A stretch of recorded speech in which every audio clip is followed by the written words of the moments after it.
Zeke, the trashiest, shortest, motherless, and weakest in the family, stood against Leo, this freckled fag who they say is a prodigy and that in the past life folded our boy until he begged to stop hitting so hard like a good girl. But now Zeke knows this dude pulled some strings to make this duel happen so he could humiliate him because he has direct bloodline with the main family, even though they are cousins. In his past life, he couldn't even compete with the 4 menaces of the main family, but he was constantly bullied by the 12 cousins, one of them being Freckles. Zeke, you haven't learned your lesson. Trash like you shouldn't come up here. But our boy shrugs and then replies that he will rearrange Leo's face if he says something like that again. The guy just gives him a head pat saying that a short trash like him has no chance in this family. Boom, suddenly bro just got hit by a critical strike. Freckles' bitch is agonizing with pain, while the organizer shouts that he hadn't announced the start of the fight. Zeke just replies that no one shouts ready in a battlefield. Dude took one because he was distracted. The referee feels a chill with that Lil nigga bloodlust. Then Freckles tells him that it's fine. He will show why Zeke is an inferior piece of trash. Fight starts, and Freckles rushes. He feels some punches but is confused since Zeke's attacks were doing 0 damage. Sure, he just took damage because his guard was low. Right there, he notices Zeke closing his left fist, and damn bro went to give him head. Full smile Epstein, since the kids had no choice but to fight with all they had, and there was the Lil menace about to fold Freckles while everyone just laughed saying he was a poor loser. So pathetic no one could believe he had direct bloodline. Now fast forward after Brow dropped the first body and called everyone to throw hands. But despite our boy absolutely demolishing that last guy, there are still some brain-dead idiots who apparently didn't get the lesson. And the biggest idiot of them all? This clown is named Jekenvartak.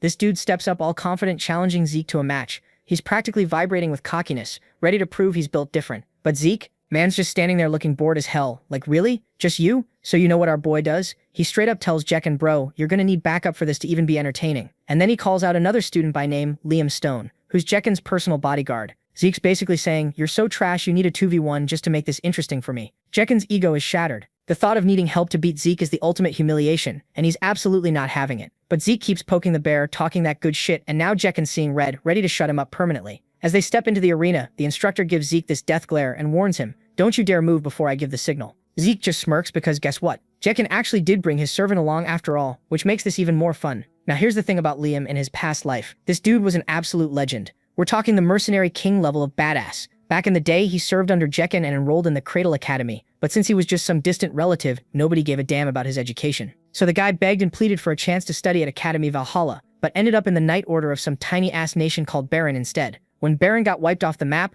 Liam became a mercenary, and in those chaotic times, strength attracted followers like crazy. With years of battlefield experience under his belt, he rose to fame as a Red Knight, and eventually founded the Stone Mercenaries. The man united the 3 biggest mercenary factions and earned his title as the Mercenary King fair and square. Later, when the Empire hired his crew, Liam entered the Continental Wars, where he became one of the Northerners' worst nightmares. But this time around, Zeke's determined to change that story completely. The second the instructor gives the signal, Jekken charges forward, throwing this massive punch that literally disturbs the air around it. But Zeke doesn't even blink. He catches that shit with one hand like it's nothing. Jekken yanks his hand back and tries a kick instead, but oh man, this backfires spectacularly. The moment his leg connects, pain shoots through him. He hit Zeke's reinforced barrier around his elbow and basically damaged himself. Before he can even process what just happened, Zeke's already charging in, his fist glowing with an activated skill, ready to end this man's whole career. Jekken panics and throws his arms over his face to block, but here's the thing. Zeke was never aiming for his face. Our boy goes straight for that already injured leg and delivers a brutal blow. And before Jekken can even scream,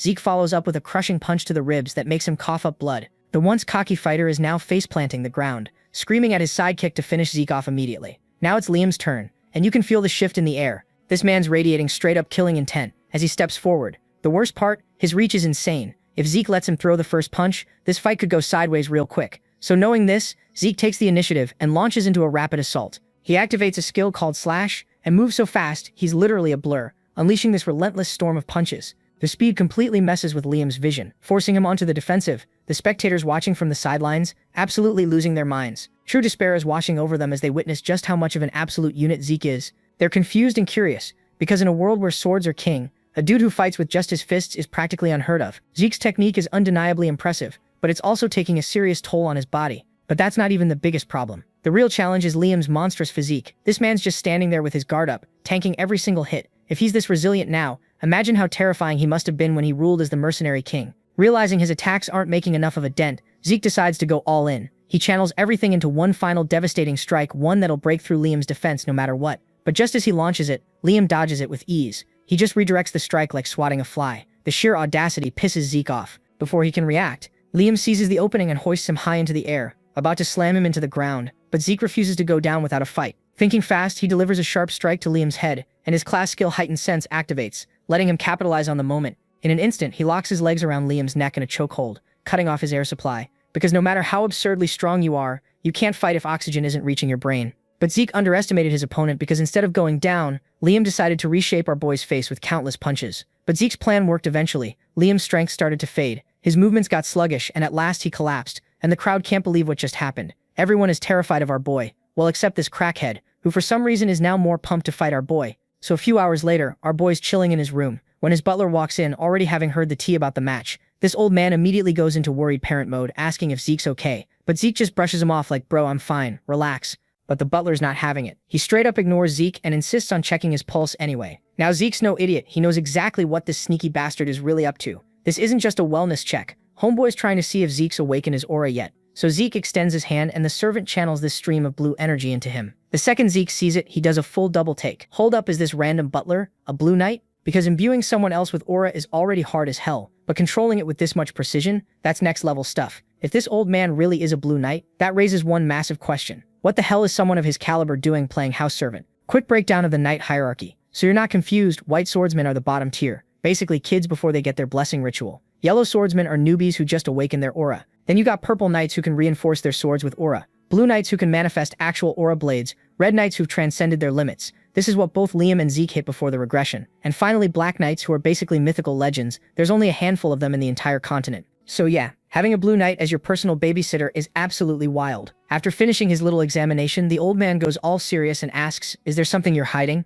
Zeke doesn't even flinch. My boy keeps his poker face on and flips the question right back at him. Do you know something I don't? Before things get too intense, Zeke laughs it off and says he was joking, but the butler can't help himself and asks, why have you changed so much? That question makes Zeke stop in his tracks. He turns around with those sharp-ass eyes and hits him with, you're asking the wrong question. Instead of asking why I've changed now, ask why it took me so damn long to change in the first place. Then our boy tells him this is just the beginning. There are way more surprises coming, so instead of losing his mind every 5 seconds, just shut up and follow orders. The servant bows and reports that the training room Zeke requested is ready. On his way to the training hall, Zeke's brain is working overtime trying to figure out who ordered his butler to spy on him. But whatever, he's going to use this situation to his advantage. Keep the old man close, manipulate him, and squeeze out whatever info he needs. It's probably not anyone from his mom's side since they wouldn't dare, which means it's gotta be one of his siblings pulling strings. When he walks into the training room, Zeke's actually stunned for a second because this place is ridiculously fancy. Before getting started, he decides to check the system. With one command, the panel pops up in front of him. Right off the bat, he notices his slash skill hit proficiency level. Must have leveled up from spamming it during the fight. Then his eyes land on the draconian skill, but it's locked, and locking it needs 10 karma points,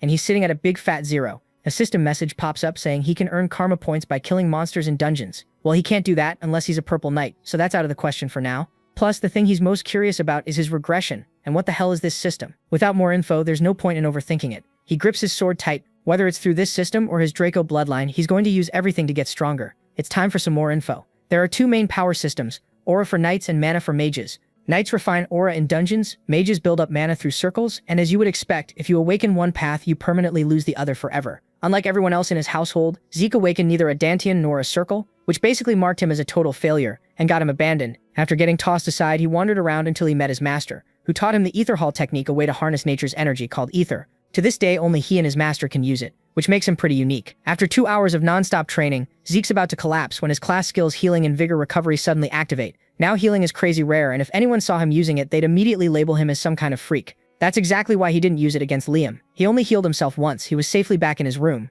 With his body fully restored, he goes right back to grinding. By the time dawn rolls around, the entire training hall looks like a war zone. A week flies by, and inside the Cradle cafeteria, students are gossiping about how Zeke's like a completely different person. Since he was born a loser in their eyes, their only explanation is black magic or demon possession or some wild shit like that. Meanwhile, in a private lounge, the Academy's elite are having dinner together. First up is Reina Tarun eating in silence. Next to her sits Owen Zimmons looking all calm and proper, and across from him is Jekken, still beat up but loud as ever. Owen tells Jekken to eat properly since he's got a swordsmanship duel coming up, but Jekken slams his fist on the table so hard his steak literally flies off and hits the ground. The impact also makes Reina's steak jump off her plate, which instantly pisses her off. Her death glare alone makes Jekken freeze up. All 4 of these students have one thing in common: they absolutely hate Zeke's guts. But even with their shared hatred, it's obvious they don't actually like each other either. The only thing keeping this toxic friend group together is their mutual grudge against him. Owen admits Zeke was impressive during pancration, but he's convinced that in swordsmanship, Zeke's going to be absolute trash. After all, the dude doesn't even know how to hold a sword properly. One of them brings up how pathetic he must be. The man needed a customized sword because standard ones were too heavy for his weak ass. Jekken still can't wrap his head around losing to that inferior piece of trash. He refuses to believe Zeke won through actual skill. It had to be dumb luck. But Reina doesn't buy into their delusions. She looks at them with those cold eyes and says, if you idiots actually believe that nonsense, then none of you deserve to be knights of the Draker household. Now, if you're sitting there wondering why these clowns were so confident Zeke would get destroyed in swordsmanship, let me give you some context. Unlike Pancration, where things are somewhat controlled, sword duels are fought with real weapons, which is exactly why they're the #1 cause of injuries at this academy. This is where the skill gap becomes painfully obvious, and weak fighters get exposed real quick. A month after these finals, the blessing ritual will go down. That's when Drokers awaken their aura. Until then, these duels are the ultimate proving ground. The day finally arrives and the instructor calls Zeke forward. Our boy steps into the arena without hesitation, casually resting this massive sword over his shoulder. This blade is so ridiculously big that the crowd immediately bursts out laughing, thinking this has to be some kind of joke. To them, it's obvious what's happening. Zeke's one of those idiots who thinks bigger equals better, that the sheer size will somehow give him an advantage. From the other side, Reina steps up, fully pumped and ready to go. With this dramatic-ass motion, she throws down the gauntlet, officially challenging Zeke. He accepts without even thinking twice. But something about him throws her off. Watching him effortlessly lift that massive claymore, she realizes this isn't the same pathetic Zeke she remembers. The old Zeke could barely hold a sword without embarrassing himself. But now, his whole presence is different, sharper, more intense. For just a split second, she actually feels intimidated, which immediately pisses her off. She's disgusted with herself for even having that thought, but she already issued the challenge, and is backing down now. That's not happening. Meanwhile, Zeke's also feeling the pressure because his usual bag of tricks won't cut it here. This isn't just some random duel, this is a fight against the future Lightning Knight. And that's genuinely scary. In her past life, Reina Turun became an absolute legend during the Continental Wars, earning her spot as one of the strongest warriors of her generation.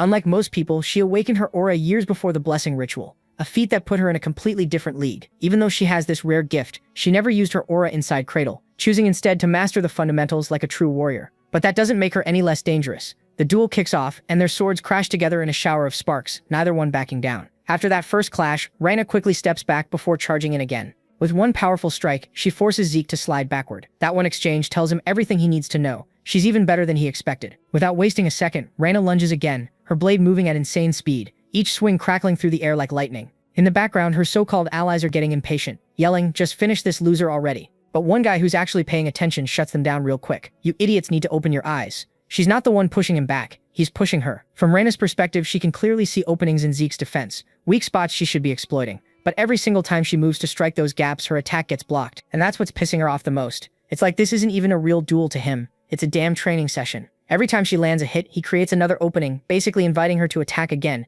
challenging her to actually break through his defense. After several intense exchanges, she steps back, breathing heavily and exhausted. But Zeke, man's not even remotely tired. In fact, he looks straight up bored. She's fighting with everything she's got, holding back her aura to rely purely on skill, which is exactly what he expected from someone obsessed with mastering the basics. But now he decides it's time to help her break out of her comfort zone. Zeke dramatically lowers his stance, making it look like he's about to explosively close the distance. Reina, confident in her speed, doesn't think much of it. She's sure that maintaining distance will let her react in time to whatever he's planning. But in literally the blink of an eye, Zeke closes the gap completely, and suddenly he's right up in her face. Before her brain can even process what just happened, he swings that massive sword with enough force to crack the ground beneath them, sending shockwaves rippling through the entire arena. Still, Reina holds on to her strategy as long as there's space between them. She can counter his attacks. Then Zeke swings his sword through completely empty air. At first, it looks like a total whiff, a complete miss. But that wasn't the point. The sheer force of the swing sends debris flying straight into her face, smacking her right in the nose and leaving it bruised and bloody. The second she flinches from the impact,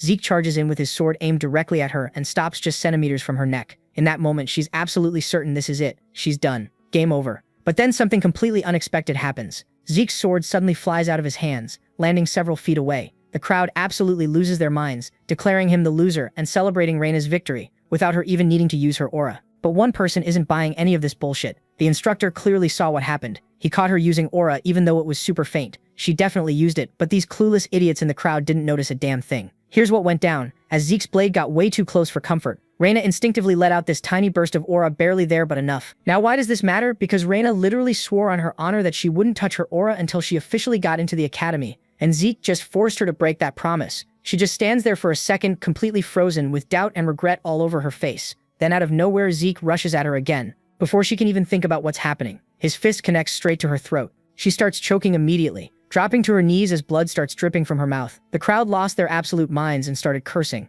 Our boy, yo, this was a sword duel. That's straight up a cheap shot. This dude's got no shame. Everyone flips on Zeke instantly, pointing fingers and talking mad shit. But my boy doesn't even bat an eye. He's completely unbothered by all the hate and just calmly looks down at Reina and goes, "So are you trying to keep going or what?" Reina's still struggling to even stand up properly, but she's stubborn as hell and insists she didn't lose, saying the only reason he got that hit in was because she wasn't paying attention. But then reality smacks her in the face. If Zeke had a knife in his hand instead of his bare fist, she'd be straight up dead right now. 6 feet under. That thought alone makes everything click. With some actual respect for once, she admits defeat. The same crowd that was clowning Zeke and calling him human garbage literally seconds ago, now they're all standing there in complete shock, mouths hanging open. Zeke Draker, the guy they've been calling the family disgrace and absolute trash, just won clean as hell. And he didn't beat some random nobody either. He just bodied Reina to run, the future Lightning Knight and one of the most talented fighters in their generation. So we cut to Abel's castle, and everything's a mess. The town's on fire, people are bleeding out everywhere, and this psychopath is just casually sipping tea. But Abel's not even paying attention to the chaos. He's too busy reading a letter about how Zeke Draker just bodied Reina. He puts down his cup and asks about when the blessing ceremony is happening. Turns out the full moon's still a few weeks away. So Abel decides, you know what? Perfect time to crash the Draker family party. William's standing there like, bro, you're going alone? But Abel doesn't give a damn. This renowned swordmaster is hyped to see the youngest Drakkars awakening with his own eyes. Meanwhile, everyone else is losing their minds celebrating Zeke's win. Our boy's already back to the grind. He doesn't care about parties or praise, he just goes straight back to training. Days pass, weeks fly by, and boom. A whole month later, it's finally time for the blessing ceremony. But Zeke's still sitting there wondering, how the hell did I become a red knight in my past life with that trash body? After finishing his workout, he pulls up his status window, and sure enough, his mastery skill hits the expert level. But here's where it gets interesting. Every time his skill ranks up, the mastery resets, which means he can keep refining them over and over. Even his swift step skill, the same move he used to demolish Reina, leveled up. He notices his butler, Decker, watching him like a hawk. Decker walks over and tells him it's time to get ready. They're leaving for the blessing ceremony in 2 hours. It's been forever since Zeke visited the Drakkar family's main estate in the Duchy of Troy. The family's main crib is at the center of the continent, but the blessing ceremony happens at the legendary Dragon Slayer battleground. When he arrives and steps out of the carriage, he walks into the Dragon's Nest lair and immediately realizes this isn't some casual family gathering. The room's packed with vibes. We're talking serious, heavy hitters here. Some of them are definitely spies sent just to observe him, but our boys already know how everything is gonna go. But then his confidence evaporates the second he locks eyes with one particular man, someone who makes his blood boil just by existing. It's Abel, shaking hands with some random guest, looking bored as hell. Abel doesn't care about the ceremony itself, except for one thing, his youngest brother. See, the Drakkar family's second son is known as the Lion Blade, but Zeke knows him by a way more accurate name, the Butchering Knight. Standing face to face with his older brother, Zeke forces himself to stay calm because right now there's jack shit he can do about it. Here's the thing though, in his previous life, Abel never showed up to Zeke's awakening ceremony, which means his actions at the pancration competition changed the timeline. He clenches his fists, frustrated, but then realizes something important. This change might actually be an opportunity. Soon enough, the ceremony kicks off. Aaron's called up first to do the ritual. He walks up without hesitation and sticks his arm into this mystical pool.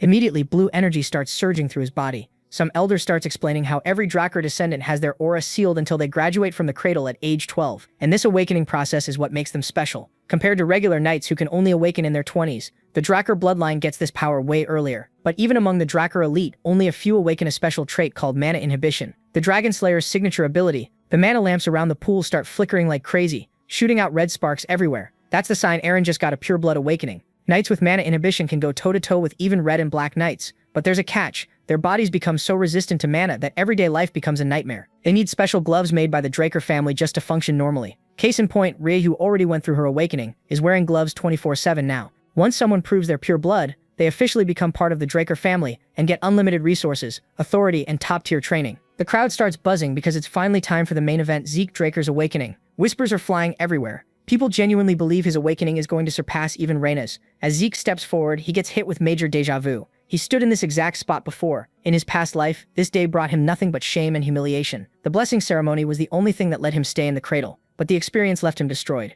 But now, everything's different. He's not weak anymore. He learned to heal, control ether, and actually fight. He built resilience, strength, and the willpower to forge his own path. So as he stands before the bronze statue, he's filled with anticipation, expecting it to grant him something incredible this time. Zeke dips his arm into the pool, and the bronze statue immediately starts shaking violently before suddenly stopping. The entire room goes dead silent. This has never happened before, not once in the entire history of the blessing ceremony. Even Abel looks speechless for a second. Zeke pulls his arm back and he already knows what happened. Nothing changed. Despite everything, all his effort, all his growth, the results are the same. He let Abel's presence mess with his head and convinced himself this time would be different. But deep down, he knew the truth all along. The crowd erupts into whispers, their initial hype turning into straight-up mockery. The most anticipated candidate just failed to awaken. Sneers spread through the room. A direct descendant of the Drakkar bloodline showing no signs of awakening? It doesn't make sense. The whispers get harsher, some people even start questioning his victory over Reina, convinced he must have used tricks or cheated somehow. But Zeke, he couldn't give less of a damn. Instead of wasting time worrying about their judgment, he turns his focus inward, determined to find another way to get stronger.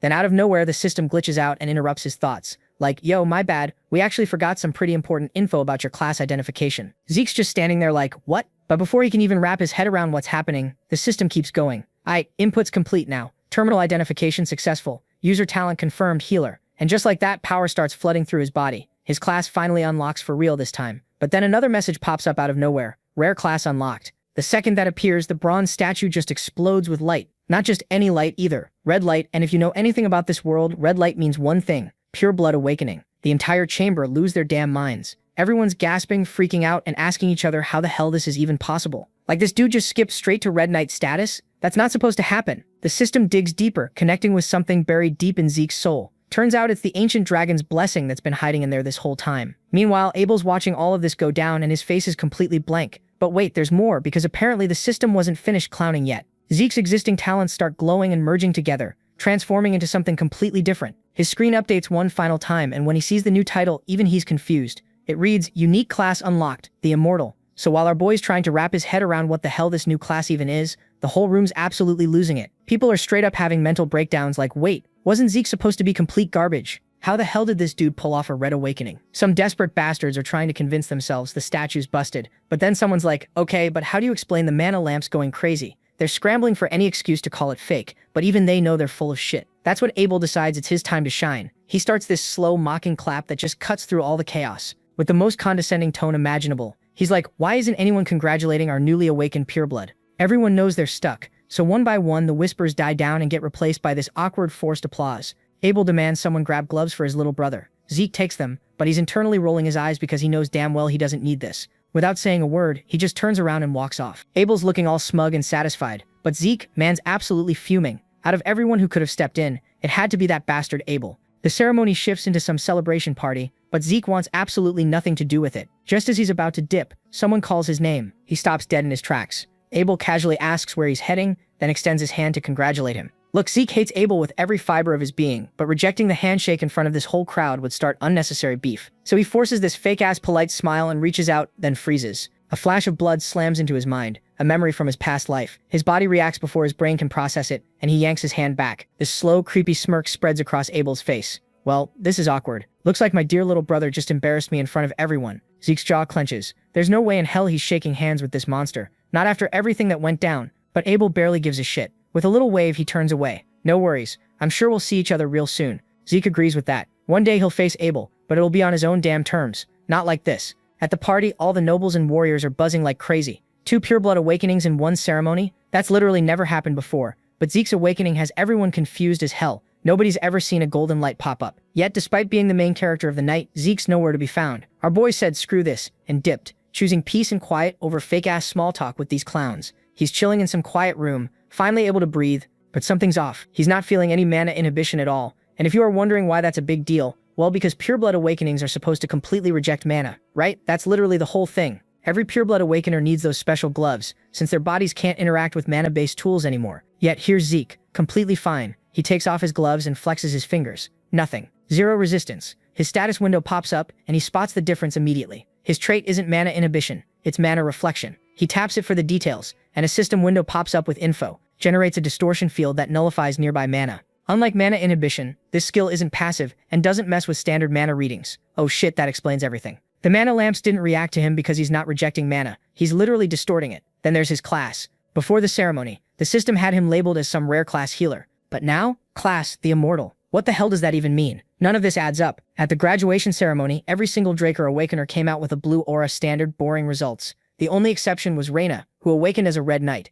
And now there's him with this golden light, a class called the Immortal, and a trait that's not supposed to exist in the first place. Zeke starts putting the pieces together. The system flagged missing information about classification during his awakening. What if the system treated the bronze statue as the classification terminal? The second that missing data got injected, the statue went absolutely crazy, glowing red and everything. It's all starting to click now. The statue wasn't there to check if someone awakened it, was judging their class the whole time. Red glow means rare class, gold means unique. The statue is some ancient relic that existed way before Tyran, the founder of the whole Draker family. These days class identification isn't even a thing anymore, which is what led to this massive fuck-up. Everyone assumed red light meant pure blood awakening, but nah, it actually meant rare class. Even the current head of the clan has no clue about this. Zeke notices something else. He got 100 karma points during the ceremony. He doesn't waste a second and buys the draconian skill. Knowledge just floods into his brain. He gets several beginner abilities. Dragon Eyes, Might of the Dragon, and Devour. The first two make sense, but Devour only helps with digestion, which sounds useless as hell. Might of the Dragon needs aura to work, making it way too risky right now, so he tests Dragon Eyes first.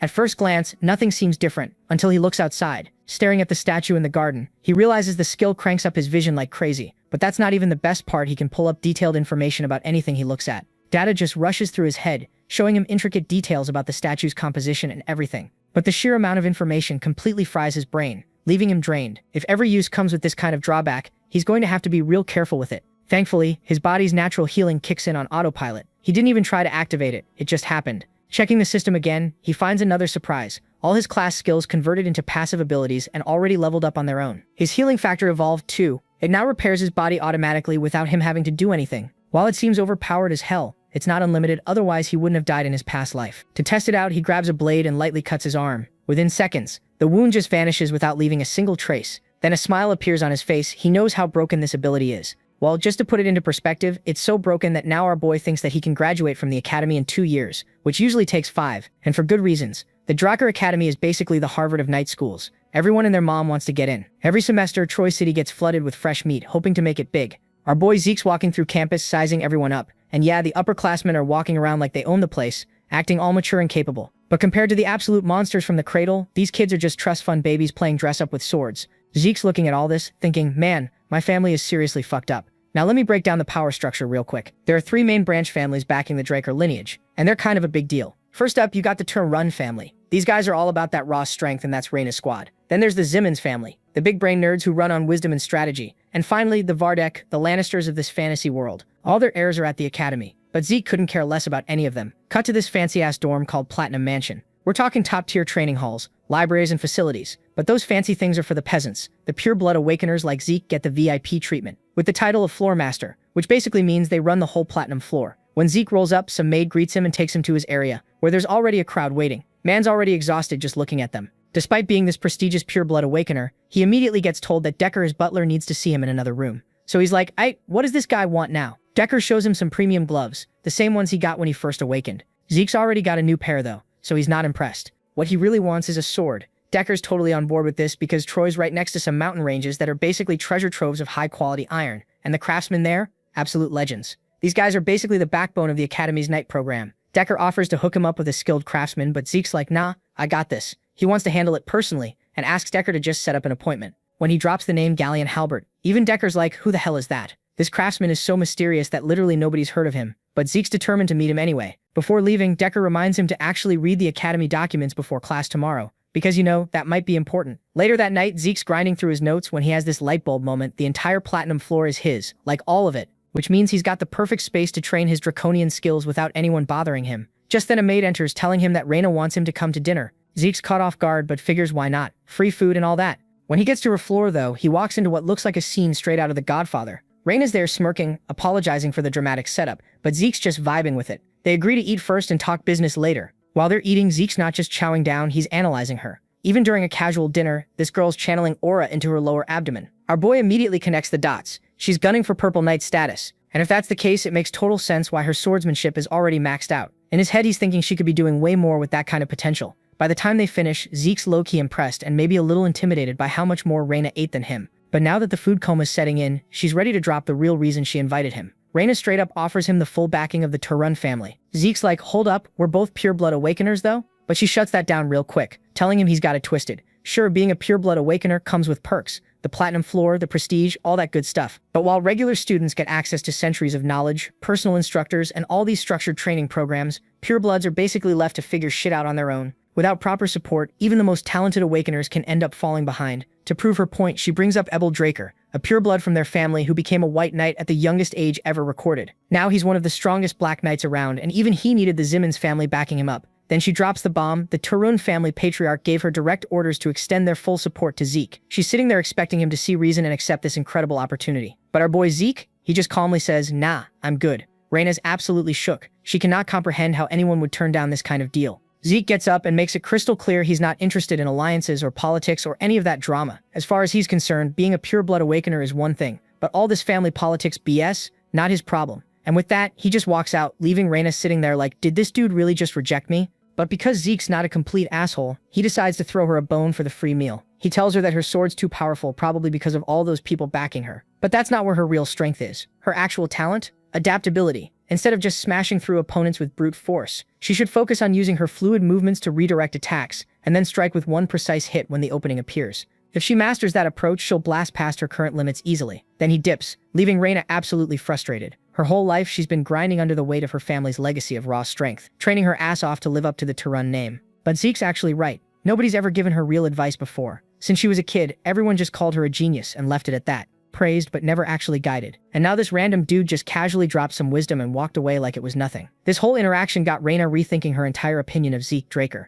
Meanwhile, our boy's having his own main character moment. His growth has been absolutely cracked. He trained all night and isn't even slightly tired. With infinite stamina, man's literally built different now. Way beyond anything he could have dreamed of in his past life. Back then, this academy was straight up hell for him. But now, he's actually vibing with it, enjoying some rare peace and quiet. Of course, that peace gets shattered real quick. Owen Zimmons, the third son of the Zimmons family, suddenly rolls up on him. And let me tell you about this snake. In Zeke's previous life, Owen was a master manipulator, the kind of scumbag who blackmailed and bullied him nonstop. Just like before, he'd sent Zeke a dinner invitation. And just like before, Zeke left him on red. The weird part? This time, Owen's acting way too friendly, like suspiciously friendly. Zeke immediately knows what invitation he's talking about, and hits him with a sharp comeback. Owen's all, why didn't you reply to my message? And Zeke coolly shoots back that he doesn't give a damn about pointless messages. This blunt response catches the attention of Owen's little sidekick, who thinks Zeke's being unnecessarily rude. But Zeke's not here to play nice. He hits the guy with the classic, who the hell are you? And doesn't even bother remembering his name. As far as Zeke's concerned, this dude's just another bootlicker trying to score points with Owen. Apparently that was enough to make homeboy snap. Without warning, he launches an attack at Zeke, but our boy's ready. He blocks the strike instantly, even though it's got aura manipulation behind it. This clown roars out his name, Durban Roswell, declaring himself the mightiest of them all.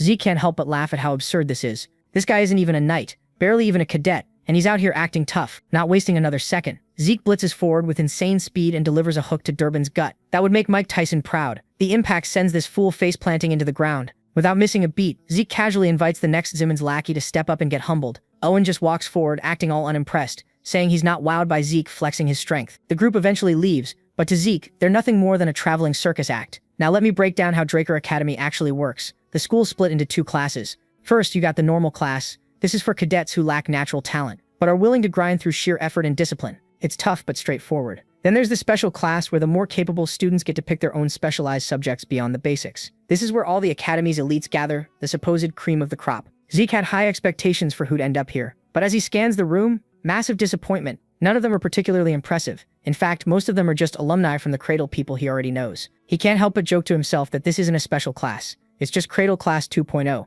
Class finally starts and the instructor's got a big announcement. Today they have a special guest, a man who once held the title of Commander-in-Chief of the Empire, a war strategist who 2 decades ago supposedly blocked an Imperial invasion through pure tactical brilliance. The man who runs this entire academy is Dean Howard Draker. The room welcomes him with mad enthusiasm. He's a war hero, a symbol of hope, and a tactical mastermind whose name gets praised throughout the Empire. But Zeke knows the real truth. Howard Draker is no hero. He's a fraud. The only reason he saved the Empire was because he leaked critical info to the enemy just to save his own ass. Pure dumb luck. Let him escape unscathed and now he's basking in undeserved glory. Zeke absolutely despises this man. Howard's the reason Zeke got expelled from the academy in his past life. After that, with nowhere to go, he wandered the streets of Troy, completely lost until slave traders grabbed him and sold him to the Southern Cartel. This man's entire existence is a reminder of the worst chapter in Zeke's life, and someday he's going to make him pay for it. For now, though, Howard wraps up his speech and the teacher steps in to actually begin the lesson. The cadets get summoned to the arena for an indoor training session, and Zeke's less than thrilled. He's expected to sit through the basics of dragon slaying, something that frustrated the hell out of him in his past life. Back then, he couldn't wield aura and wasted 2 years on what should have taken 3 months max.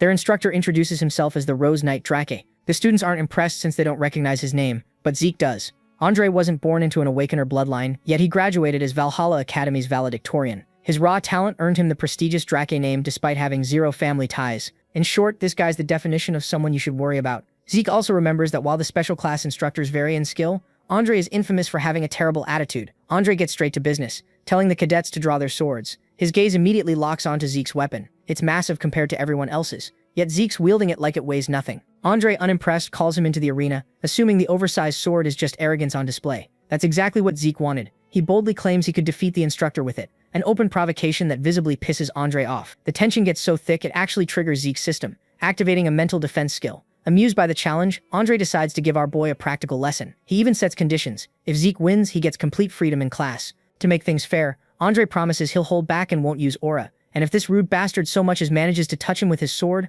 Andre will consider it Zeke's victory. Pull that off and he'll be exempted from all punishments. Plus, he don't have to come to the basic class too. Now look, everyone's expecting our boy to get absolutely bodied by this genius instructor Andre, right? But Zeke knows this dude's weaknesses and is actually confident he can exploit them. The problem, his creepy watchful brother is somewhere in the shadows, and Zeke doesn't want to go full main character mode just yet. So what's the plan? Simple: land one clean cut on Andre's uniform to flex on him, then take the L like a good little cadet and keep his cover intact. The fight starts, and Zeke immediately goes for the throat. But Andre casually deflects it like he's swatting a fly, showing off those fancy blue knight skills. But it did nothing, so he switches it up, starts zipping around, attacking from every angle imaginable. But no matter what he does, Andre's blocking everything with annoyingly perfect precision. The other cadets are just standing there with their mouths open, watching Zeke go at it for a full 30 minutes without stopping. But here's where it gets interesting. Andre's starting to struggle. His grip's getting tighter, his blade's shaking, and you can see the exhaustion setting in. He's genuinely confused about how Zeke's still moving around, not even breathing hard. Even though Andre's holding back his power, this fight's way harder than it should be. And that's when it hits everyone watching.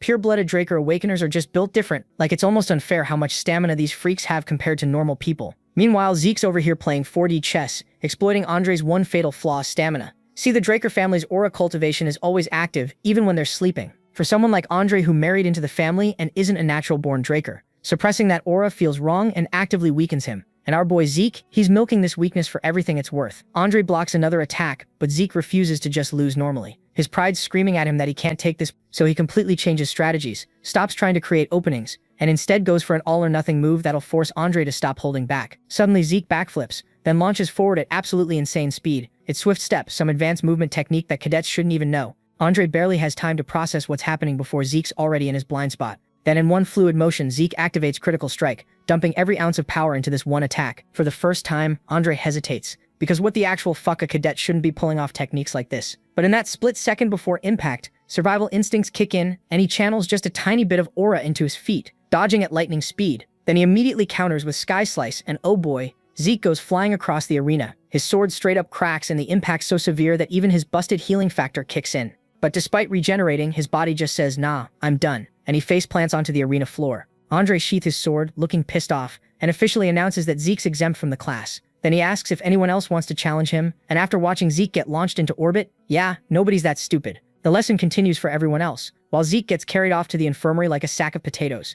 Lying in the infirmary bed, Zeke's thinking about the fight. Sure, his original plan to slice Andre's uniform failed spectacularly, but forcing the instructor to actually use his aura, that's an even bigger W. He made Andre acknowledge his strength, which honestly wasn't even part of the plan. That final attack, Sky Slice, was literally the most basic technique in the dragon-slaying arts, but when a Blue Knight amps it up with their power, absolutely devastating. Still, Zeke held his own. His unlimited stamina and broken healing factor kept him standing against someone way above his level, but he knows that's not going to cut it long term. If he wants true freedom, he needs absolute power, the kind where even people above him can't touch him. While he's having this whole internal monologue, some random drunkard stumbles into the room. And I mean stumbles, this man reeks of alcohol and seems weirdly interested in Zeke. What's even more concerning, Zeke never even sensed him coming. The last thing he expected to see in the infirmary was some drunk bastard. But things get even weirder when this dude casually starts shit-talking the Dracker family patriarch. Zeke tries to figure out who this guy is, but the man's too busy chugging more booze like it's water. Then out of nowhere he questions Zeke about his rapid regeneration, clearly aware of his unnatural healing ability. Immediately, alarm bells are going off in Zeke's head.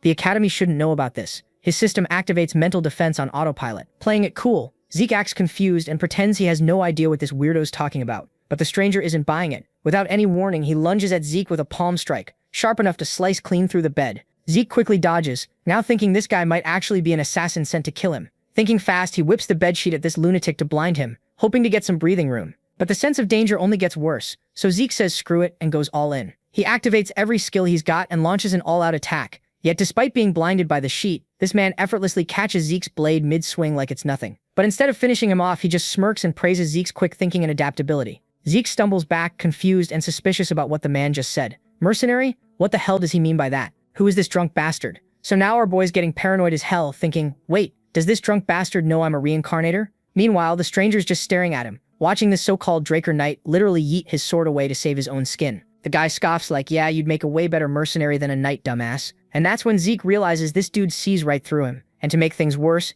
Zeke knows that there is no way he's winning against him. The power gap between them is just so massive. If this man wanted him dead, Zeke wouldn't even get to beg for his life. It'd be instant game over. This dude's at least on par with the Red Knight, maybe even stronger. Then the stranger glances at Zeke's massive claymore and just casually roasts him, saying he probably grabbed that heavy-ass thing from the Academy's discount weapon pile. With Zeke's actual talent level, wielding such a basic sword is straight up wasteful. The way this guy talks, so dismissive yet so spot on, makes Zeke realize something terrifying. This man is way stronger than he initially thought. Before Zeke can spiral further into his existential crisis, Andre walks in, asking our boy why this bastard is here. Zeke's like, bro, do you know who this is? Andre nods, saying that drunk bastard is the garden keeper, Dexter. Zeke's brain is literally blue screening right now. He's wondering how the hell the Academy even employs this guy. Meanwhile, Dexter just smirks and asks Andre how he even tracked him down. Andre shrugs, saying he spotted him lurking in the training room earlier. Then he turns to Zeke with zero chill and says, if you're healed up, get the fuck out. And Zeke had no intention of staying there, so he does as he was told and awkwardly starts backing away. But Dexter suddenly stops him, making Zeke an offer. If he actually wants to learn something worthwhile, he should swing by the Academy's western greenhouse.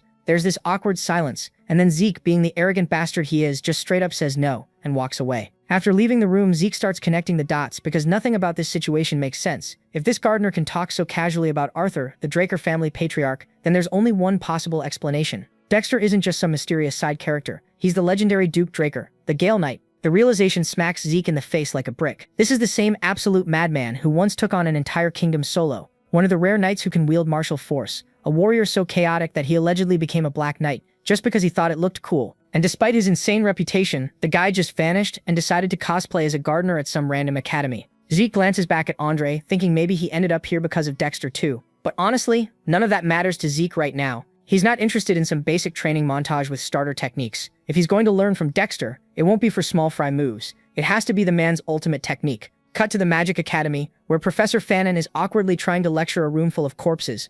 Students. Any questions? He asks, fully expecting that no one was paying attention. And yeah, the entire class is either passed out or mentally checked out. It's depressing as hell, but he soldiers on. Then, like a miracle from the heavens, a single hand goes up. It's Zeke asking about the mana energy transfer law Fanon just mentioned. Fanon's whole demeanor does a complete 180. The man's eyes light up. It's been ages since a student actually gave a damn about his class. He eagerly breaks down the concept in detail, making sure Zeke fully understands, probably holding back tears of joy the whole time. After class, the other students are bitching about how theoretical and boring the subject is, treating it like mandatory nap time. But Zeke, he found it ridiculously easy to grasp and now realizes something. This guy Fanon is actually competent as hell. As Zeke's about to leave, Fanon stops him. With genuine emotion, he thanks Zeke for actually being curious and engaged. It's been forever since he's taught a passionate student. He even offers to be available anytime Zeke has questions. Then he drops this bombshell. He's still an alumnus at Deloa Magic University, literally the birthplace of modern magic. That catches Zeke's attention. He hadn't expected this awkward professor to have such a stacked resume. Deciding there's no downside to having a skilled mage in his corner,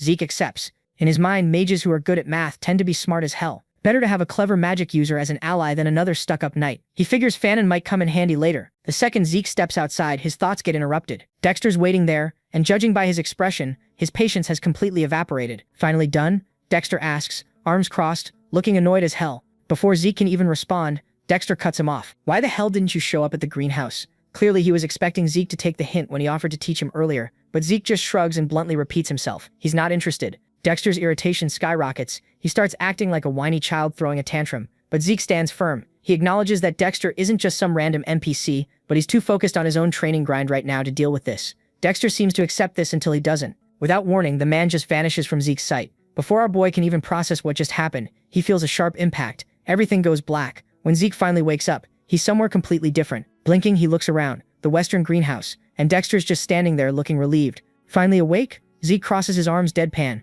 You realize this is literally kidnapping, right? Dexter, completely unfazed, just shrugs. Yeah, I know. And he smirks, making it crystal clear. He's openly interested in Zeke, and isn't even trying to hide it anymore. Zero patience whatsoever, Zeke thinks. But he's not sticking around for this bullshit. Without hesitation, he activates swift steps and bolts for the exit, or at least tries to. In literally the blink of an eye, Dexter's in front of him, blocking his escape route. Annoyed but not giving up, Zeke makes another run for it, only to fail again. Dexter effortlessly keeps up, shutting down every escape attempt like he's playing with a toddler. Not wanting to be treated like some helpless kid, Zeke switches tactics. With a smirk, he teases, "What is it about me that's got you so obsessed, huh?" Dexter doesn't even hesitate. "That crazy healing ability of yours." Zeke grins. "So that's what this is about." He decides to push it further. "Well then, if you want answers, you'll have to beat them out of me." Dexter vanishes. Zeke tenses, eyes darting everywhere. Where did he? A sword comes whistling through the air, aimed straight at his back. He barely catches it in time. Gripping the weapon, he narrows his eyes. What the hell are you trying to prove? Dexter told him that he's doing what Zeke told him. He wants answers, and if he wants, he can easily beat it out of him. But that would be boring. He lays out the terms. If Zeke can land even one strike on his clothes, he wins. But if he doesn't, he'll have to tell him everything. The scene shifts, and at this point our boy has been throwing hands with Dexter for hours now, and let me tell you, it's not going well. Every punch, every strike, every move, this man dodges it all, like he's got cheat codes enabled. Zeke's got infinite stamina and regeneration, so he just keeps coming back like a Dark Souls boss, but my guy still can't land a single hit. Dexter's starting to notice something's off though. This isn't just some kid with good cardio. Bro's injuries are healing in real time, and he refuses to stay down. But Zeke knows what's up. Stamina alone isn't winning this fight. He needs to pull out the big guns, and that's when he remembers Might of the Dragon, this insanely apt skill he's been too scared to use because it's risky as hell. But looking at Dexter, yeah, no more playing it safe. Our boy activates it, and immediately his whole vibe changes. Purple energy starts crackling around him, swift steps kicks in, and suddenly he's moving way faster and sharper than before. Dexter notices the upgrade and goes, "Not bad, but I fought faster, trying to stay cool." But then he sees Zeke's eyes, and it's not just determination anymore. There's something absolutely feral in there. Dexter's low-key impressed and decides to humor him by activating a bit of his own aura. Big mistake. The second he does, Zeke unleashes the full might of the dragon and actually catches him off guard. Dexter manages to break Zeke's sword and push him back, but he's genuinely confused because what the hell just happened? Using the dust cloud as cover, Dexter figures Zeke must have used some vision trick and assumes he's hidden now. Wrong. Zeke's got Dragon Eyes active, locks onto him through the smoke, and strikes from behind, finally lands a hit, but then Dexter just vanishes. Like completely disappears. Zeke's standing there like, wait, what? And then it clicks. This must be the Duke's secret move, some teleportation ability that creates wind gusts. That's why they call him the Gale Knight. Before Zeke can process any of this, Dexter appears behind him, calls the fight a draw, and proceeds to absolutely demolish him anyway. The system immediately starts screaming alerts at Zeke, saying his body's hit its limit from skill spam, his consciousness is shutting down, whether he likes it or not, and he passes out on the spot. Cut to hours later, Zeke wakes up in his room. Dexter probably carried him back. He's mad about losing, but also realistic. The Black Knight was always going to win this. He thinks back on his strategy. He kept repeating the same attacks to make Dexter lower his guard, then switched it up last second with the dragon's full power. Even with all that planning, he barely got one hit in, and that move Dexter pulled at the end, definitely his trump card. Zeke's kicking himself for overusing his dragon skills because if he'd stayed conscious longer, he could have learned more. But at least he saw that secret technique in action. The same ridiculous speed and honed physique that helped Andre climb the ranks despite having trash stamina. The real win here, though? Might of the Dragon was strong enough to make a Black Knight hesitate. Against weaker opponents, they're getting cooked. No contest. Then Zeke gets a system notification. Swift steps leveled up. But that's not even the crazy part. His soul developed, and he unlocked new system functions he can buy with karma points. He scrolls through and sees a mini-map, inventory, and quest book all available. After checking everything out, he decides to unlock the inventory first. The system explains it's basically magic storage. Think of an item's name or shape, and boom, it appears or disappears. Zeke tests it with his claymore. One thought and the sword vanishes into the inventory window. Another thought and it's back in his hand. He thought it'd be basic storage, but this is actually insane. In his past life, he struggled so hard to keep valuable artifacts safe. If only he had this back then. Apparently he can expand the storage with more karma points too. And the wildest part? This whole thing is just a low-rank administrator skill. Man's already wondering what ungodly powers unlock at high rank. Realizing karma points are valuable as hell, Zeke decides to spend them carefully. But before he can plan anything, there's a knock. Dexter walks in with a message, and when he mentions it's from the garden keeper, Zeke smiles. His efforts paid off. Reading the invitation, Dexter tells him he can come back for a rematch whenever. Zeke's hyped because Dexter called their fight a draw before beating his ass, which means there's still a chance to prove himself. Before leaving, Dexter drops one more update. He found the blacksmith Zeke mentioned, but when Zeke asks about setting up an appointment, Dexter awkwardly admits it didn't go well. The blacksmith straight up refused. Zeke's shocked to hear the man's completely given up on forging weapons. The next day, Zeke decides it's time to hit up the blacksmith himself. So there he was, standing at the same shop he used to visit in his past life. The second he sees that busted up old sign, nostalgia hits him like a truck. He walks in and immediately starts thinking about his legendary sword from back in the day. The Radiance of Graham. That thing was an absolute beast, forged by Galleon, the exact dude he's here to see now. In his past life, this blacksmith made it as a thank you gift for Zeke saving his ass. But Galleon wasn't just some random guy who bangs hammers all day. Nah, man earned the title Blacksmith of the Soul because he could literally read your soul and craft the perfect weapon, specifically for you. Zeke never questioned it back then. Galleon made exactly what he needed, a sword that could swap ether for aura, which was absolutely cracked. This man was literally called the greatest blacksmith on the entire continent, so seeing him now looking like he crawled out of a dumpster, Zeke shook. Galleon's clearly wasted out of his mind, barely even looks up before telling Zeke to piss off. This isn't a shop for kids, he mumbles. Zeke expected some attitude, sure, but this level of hostility? Something definitely went down before they met in the original timeline. Without even thinking twice, Zeke grabs a bucket of water and straight up drenches this drunk bastard. Galleon shoots up like he got electrocuted, and Zeke's standing there smirking like, you awake now? Demanding to know why he's getting rejected. The second Galleon actually notices the Drecker logo on our boy's gloves, and his whole energy does a complete 180. The man goes into full panic mode and starts bowing and apologizing, saying he's not worthy to forge weapons anymore. If I can't even create what I want, how the hell am I supposed to make something for others? That's why he stopped taking commissions entirely. Zeke's caught completely off guard. Even someone as legendary as Galleon had a whole mental breakdown arc. In his past life, the blacksmith probably never mentioned this shit, too embarrassed to admit he failed at something. But Zeke doesn't have time for this therapy session. As Galleon keeps spiraling into his feelings, Zeke snaps him out of it. The blacksmith hesitates, then apologizes again for being a dick earlier. Zeke waves it off and demands to see these so-called failed weapons. After a pause, Galleon sighs and leads him to the back. Seeing him like this, Zeke realizes he's got to help this man find himself again or whatever. Stepping into the backyard, Galleon awkwardly apologizes for the mess, but Zeke brushes it off, saying it actually looks pretty cool. As he starts checking out the weapons, Galleon warns him they're still sharp. But when Zeke actually inspects them closer, something surprising hits him. These weapons aren't failures at all. They're just as high quality as the ones Galleon forged back when he was considered the absolute GOAT. He activates Dragon Eyes to look deeper and immediately spots the problem. He turns to Galleon and asks straight up, "You're having issues with your brazier, aren't you?" Galleon looks absolutely stunned. This kid figured it out that fast. Then Zeke points out something else. Galleon's using this unique smelting method where he mixes different metals to create material that's both lighter and stronger. To prove his point, Zeke casually snaps one of the failed swords clean in half. Pathetic durability. The real problem isn't the technique itself, it's the impurities. Galleon isn't removing them properly, which is why the whole structure's weak as hell. The blacksmith is completely speechless. This kid just saw through his entire forging process in literal seconds and identified the exact flaws with zero effort. After a moment of stunned silence, Galleon suddenly speaks up. "I know this might sound weird, but I've got a request." Back inside, he pulls out a blueprint and slaps it right in front of Zeke, the blueprint for the magic brazier. Zeke recognizes it instantly from his past life. This was the exact design that let Galleon perfect his craft. Back then, the blacksmith trusted him enough to share his greatest secret. History's literally repeating itself right now. Zeke examines the design and immediately gets it. If Galleon completes this brazier, his smelting process will be absolutely flawless. But something's off. If you already have the blueprint, why haven't you built it yet?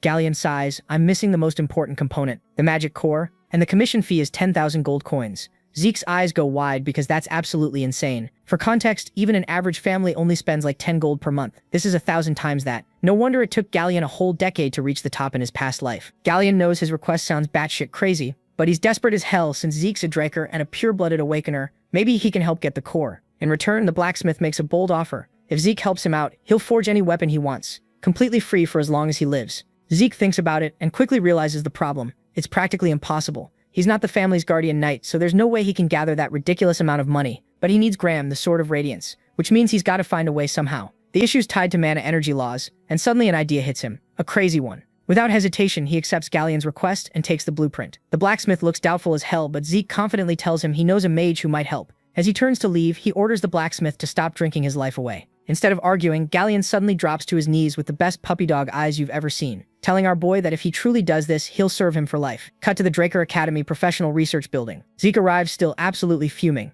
These Mage Tower scumbags set the price outrageously high out of pure greed, and he knows it. Walking through the halls, he remembers Fanon's major was related to this exact field. If he can find Fanon's research lab, he might find a workaround. While searching, something in a nearby alley catches his attention. Some kids getting absolutely demolished by bullies, crying and begging for mercy. The boy's completely powerless to fight back. Zeke grits his teeth. This scene, I've seen it before. His past life flashes before his eyes. This exact situation played out back then too. Clenching his fists in frustration, he changes course and heads straight for the alley. The leader, Leon, sneers down at his victim. "You're worthless," he spits, venting his own frustrations on someone weaker. His anger isn't even about this kid, he's still bitter over losing his physique to Zeke. Taking it out on someone who can't fight back makes him feel in control again. As he stomps the kid's head into the ground, Leon snarls, "That wasn't a real fight, that was a cheap shot. Pure luck." He refuses to believe Zeke has any right to be called a pure-blooded awakener. Seeing this scene, our boy gets pissed and tells these bastards that they better get to their knees if they value their lives. But folks, what do you know, this bastard? Leon still can't accept reality. He's out here doubting whether Zeke's awakening is even legit. But Zeke, man, he's not entertaining this clown's bullshit. His voice gets ice cold as he goes, "Bow down right now or you're done for." And then this absolutely terrifying pressure just washes over the whole alley.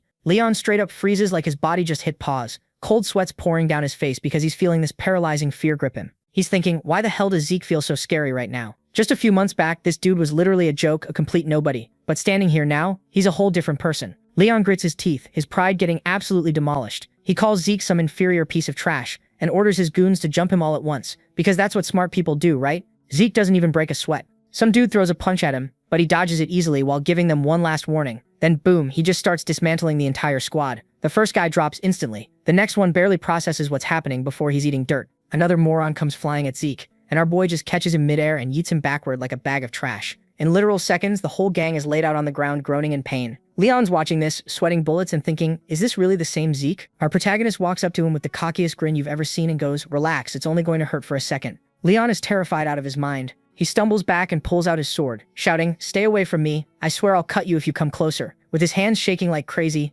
Zeke's expression gets dark and he calmly reminds this idiot about the rules. Drawing a weapon inside the training area has some serious consequences. Leon's breath catches because he's so panicked he completely forgot about that. Now he's trapped in his own mess like the dumbass he is. But Zeke doesn't let him off easy. He pulls out his own sword and says that according to Academy law, their fight won't end until one of them is dead. Whoever draws first takes full responsibility for whatever happens. No one's going to blame the other. To make it official, Zeke points at Liam and makes him their witness. Just as he's about to start, Leon completely loses it. This bully drops to his knees and throws all his pride out the window, begging for mercy like a little bitch. Zeke stares down at him, memories from his past life flashing through his mind. He calls Leon a trashy scumbag and then boom, slashes and takes just his ear. Leon screams, clutching the bleeding wound, but Zeke's not done. He grabs this bastard by the hair and tells him, don't even think about reattaching it. If I see you with both ears again, I won't stop there next time. As he was leaving, Liam asks our boy, why? Why did you help me? Zeke brushes it off. I wasn't helping you, I was helping myself. As he walks away, this weird thought pops into his head. Was it Galleon? Did the blacksmith's words actually get to him? He shakes his head and pushes the thought away. Finally, he reaches his destination and finds Professor Fannin.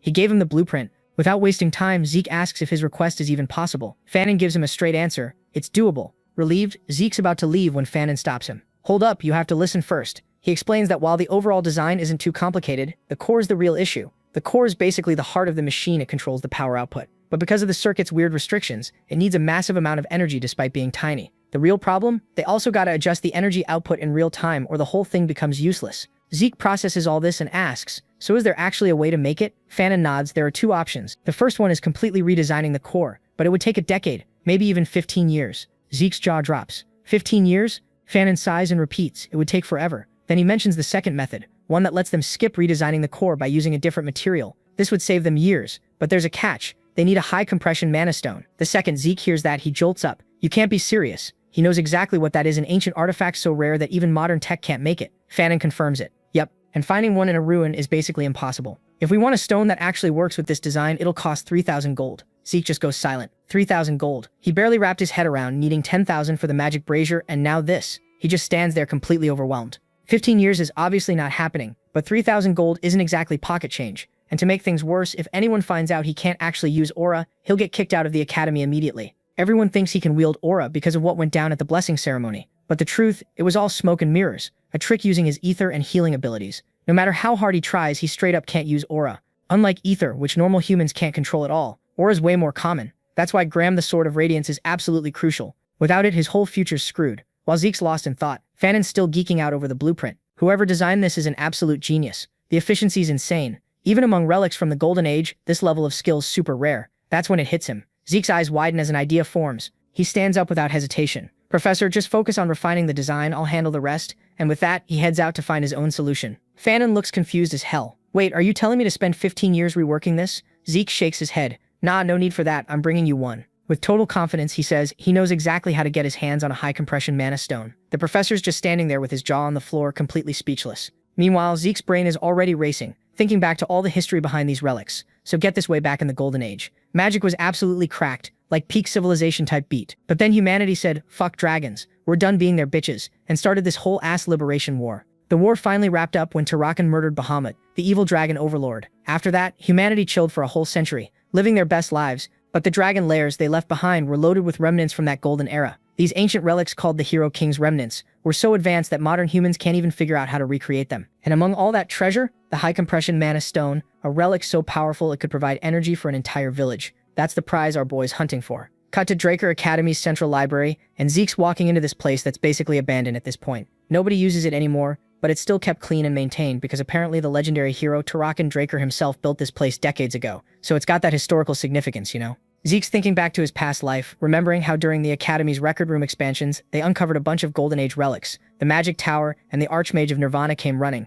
and the discovery sent shockwaves across the entire continent. But that was in his past life. Right now, these relics should still be sitting here untouched, just waiting for him. He starts searching through this massive library, but obviously he's not finding anything immediately. I mean, if these relics were just sitting out in the open, someone would have snagged them ages ago. So Zeke activates his dragon eyes and scans the room like he's got thermal vision or something. Finally, he spots it, this one weird tile that just doesn't match the rest. He walks up to it and taps it, checking for hidden mechanisms like he's in some Indiana Jones movie. Then he enables Spirit of the Soul, remembering what his master taught him way back. Basically, ether can materialize and let you apply different properties like cutting or impact. Sounds op, right? But there's a catch. Ether burns through energy like crazy. Just turning it on is already draining his stamina, and he's feeling the fatigue kick in. But our boy doesn't have time to rest, so he just pushes through and steps into the opening behind the tile. Now he's inside this hidden cave, and after lighting a fire to see what's going on, he's frowning. He's thinking, wait, in my past life, these ruins weren't discovered until like a decade later, and I don't remember it being this deep underground. What's going on? Just then, he hears something moving. His heart's pounding, and he's panicking. Like, did someone already find this place before me? He peeks ahead and spots skeletons.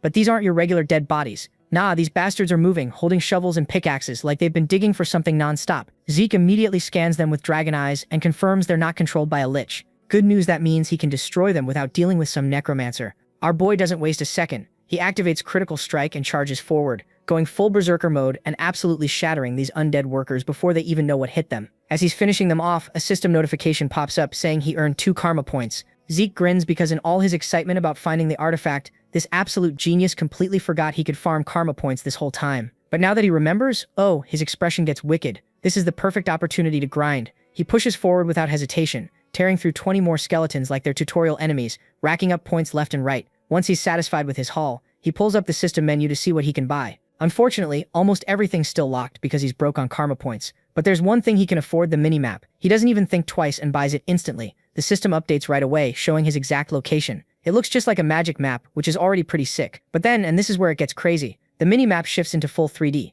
Zeke's watching this absolutely amazed as the entire layout of the ruins appears before him like some next-gen GPS system. Then he notices something wild. One room is highlighted in a completely different color. Curious, he clicks on it, and the system labels it as a storage room, and even offers to show him the optimal route to get there. Zeke's just stunned, thinking, hold up, the search party in my past life took days to find the storage room, and I just located it in 5 seconds. This system's absolutely broken. He decides to test it out and follows the system's guidance, and holy shit, navigating is so easy now. He's thinking there's literally no way he'll ever get lost with this skill equipped. Finally, he arrives at his destination, but of course there's a problem. There's this massive door blocking his way. He frowns and examines it, thinking, yeah, no way this is opening with a simple push, but might as well try. The second his hand touches the surface, a surge of magic just blasts him backward. His glove literally catches on fire, forcing him to yank his hand back immediately. Zeke's staring at his hand, thinking, damn, if I weren't wearing these gloves, my hand would be cooked right now.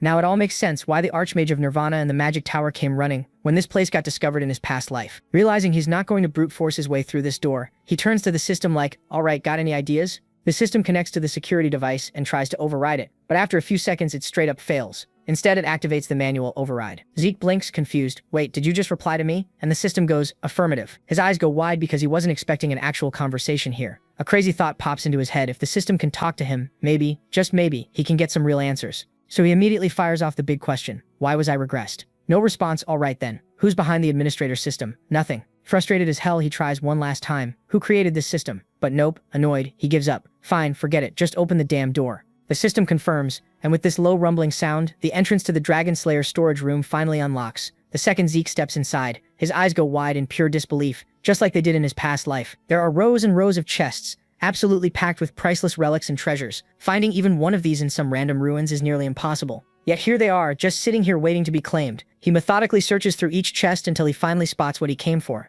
High compression mana stones. There are 4 of them total. Without hesitation, he spends a karma point to expand his inventory and secures one. Unfortunately, his storage is still way too limited to grab everything, so he makes a mental note to come back later when he can claim it all. Just as he's about to bounce, this eerie sensation washes over him. Instinctively, he glances back, and in an instant, glowing magic circles appear all around him. Before he can even react, the spell activates and he gets teleported away. The sudden shift makes him stumble, and as he catches his footing, he quickly scans his surroundings. This place is completely unfamiliar. He turns to the system demanding answers like, yo, where the hell am I? And the response? He's now inside the home of the Dragon Slayer. Zeke racks his brain, but in his past life, he had never heard of this place existing. The dimly lit room is lined with coffins, which is creepy as hell. He opens his mini-map and realizes he's not that far from where he just was, but there's no visible path connecting the 2 locations. That can only mean one thing. This is an undiscovered hidden area. Seeing this rare opportunity, he rushes to one of the coffins and pries open its heavy concrete lid. Inside is a full set of medieval armor just resting there in silence.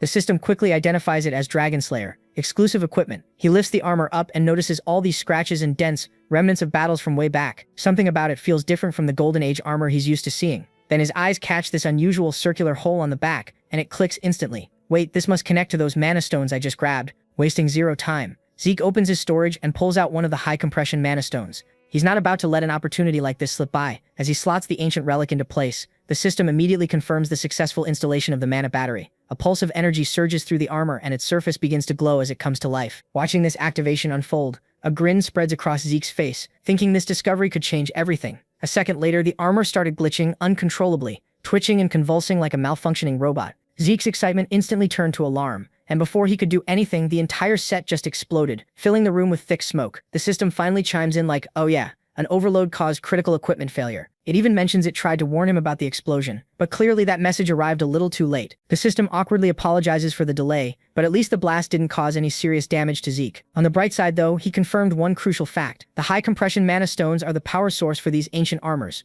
But that just raises more questions. What kind of insane abilities does this armor have that it needs that much energy? He makes a mental note to ask Professor Fannin about it once he gets out. For now, our boy's done checking out the creepy coffin room and decides to explore the rest of this dungeon. He's going from room to room, and surprise, surprise, they're all completely empty. Finally, he reaches the last room, and at first it looks just as boring as the others. But then he spots something sitting in the middle, a glass cube. The second he looks at it, a system notification pops up, and Zeke just freezes. You can literally see the oh shit moment hit him as sweat starts dripping down his face. He's thinking, what kind of psychopath was my ancestor? Because guess what's chilling inside that cube? The heart of Bahamut, the cursed light dragon. Yeah, the OG Draker literally killed this legendary dragon, ripped out its heart, and went, you know what? I'll just leave this here for the kids. Like, bro, most people leave behind money or a sword, not a cursed dragon heart. No wonder Zeke felt that creepy energy back in the storage room. But compared to what he felt before, this is on a whole different level. Then the system hits him with, the heart of the cursed light dragon is reacting to your presence. And right on cue, dark energy explodes out of nowhere, wrapping around him like some kind of invisible prison. A voice starts whispering in his head, you have no choice. Then it gets louder and angrier, straight up screaming at him, kill them all. Zeke's vision starts getting blurry. His thoughts are getting all twisted and violent, and he's literally losing his mind. Luckily, his indomitable mental defense kicks in and snaps him out of it. He gasps for air, his head's pounding like crazy, but something's still wrong. He can feel it, his body feels different, like something's off. Then he notices it. One of his eyes has turned completely black. The dude's just standing there like, well, this can't be good. Before he can even process what just happened, boom, another system notification. This time it's an urgent quest called Tarakan Draker's Test. Basically, he's got to defeat the curse inside Bahamut's heart. And before he can even think about how to do that, the darkness comes back harder than before. His mental defense tries to fight it off, but for the first time ever, it straight up fails. This massive wave of murderous rage just crashes over him, and that voice is back, roaring in his skull. Kill them all. It's drilling into his brain, demanding he give in. His vision goes dark, his body locks up, and now both his eyes are pitch black. The voice is promising him freedom, real freedom, if he just submits to it. But Zeke's not buying that BS. With every bit of willpower he's got left, he fights back and makes a split-second decision. He slams his head against the glass cube as hard as he possibly can.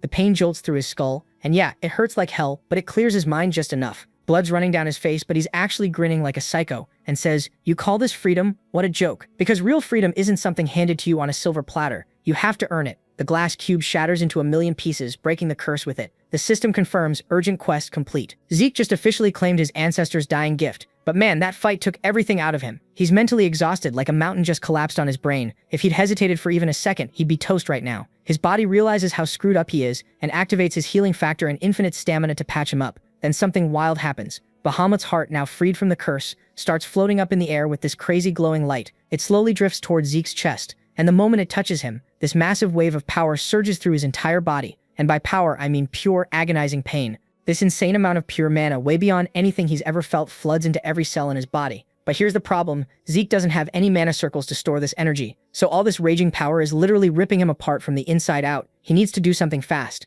In a total panic move, he summons purple ether using Spirit of the Soul and creates a miniature black hole in his palm to seal the mana. It's completely reckless and probably stupid, but with his limited options, it's either this or explode. He's grinding his teeth, focusing everything he's got on maintaining this ether hole. The raw energy is fighting back hard, thrashing against his control. The pressure keeps building and building until it finally just detonates. A huge explosion erupts with Zeke right in the center. The blast completely destroys the entire room, leaving behind this massive crater. Smoke and debris are everywhere, and after all that chaos, there's just silence. When the dust clears, Zeke's somehow still standing, barely. His whole body feels like it's on fire. Every nerve is screaming at him. He lets out a sharp breath, relieved that the pain's finally starting to fade. He survived. His uniform is absolutely wrecked, but there's something new on his chest. A mark. The mark of Bahamut. The glass cube has completely vanished like it was never there. That raw mana was absolutely no joke. Honestly, it's a straight-up miracle. Zeke's even alive, but his quick thinking saved his ass. As he looks down at the broken pieces on the ground, he catches his reflection and sees the mark, now branded on his chest. It looks like sealing all that rampaging energy came with some side effects.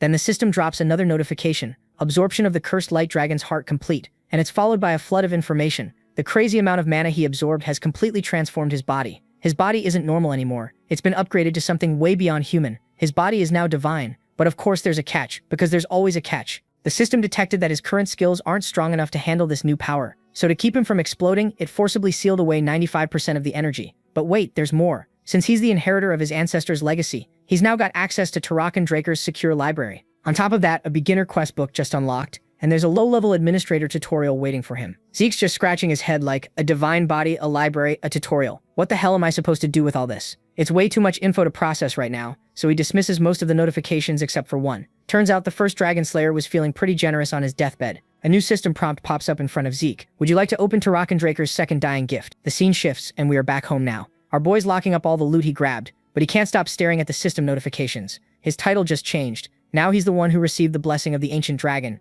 an inheritor of Tarakan Draker. Pretty badass, not gonna lie. And with these fancy new titles, he's got some insane perks. Draconic Control, that divine body constitution we talked about earlier. But out of everything he unlocked, one ability's got him sweating. Incantation. The description's vague as hell. It just says, this skill will fill your words with power. Zeke's sitting there like, okay, that sounds broken as hell, but what does it actually do?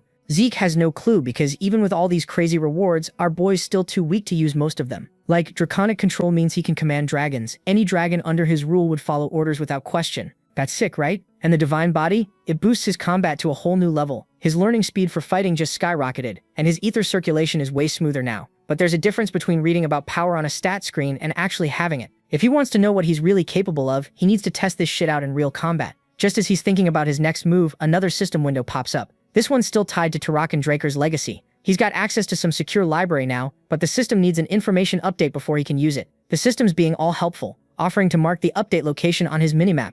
Zeke's not exactly thrilled about running another errand, but it's his ancestor's legacy, he can't just ignore it. Then something catches his eye. The map layout looks familiar. He's seen this place before. Wait a second. That looks exactly like Valhalla. Folks, Valhalla is the most prestigious knight training institution in existence. It's reserved for only the most elite warriors. Regular people can't even see the grounds without administrator clearance, let alone step inside. And right now, even Zeke would have a hard time getting in. The problem? He wasn't even planning on joining Valhalla in this lifetime. But now, with something tied to Tarakan Draker's dying gift hidden inside, his plans might need to change. Shaking off those thoughts, Zeke shifts his attention to the beginner quest book. The tutorial for low-level administrators is about to start. Once he completes it, he'll unlock a quest designed to boost his growth. Quests mean rewards, and the whole setup reminds him of Adventurer Guild missions or mercenary work. He's curious, so he asks what the tutorial involves. And bro doesn't even get a chance to prepare himself. The tutorial just starts automatically. His surroundings twist, and reality itself starts glitching out right before his eyes. Within seconds, the world around him has completely changed. Beneath his feet,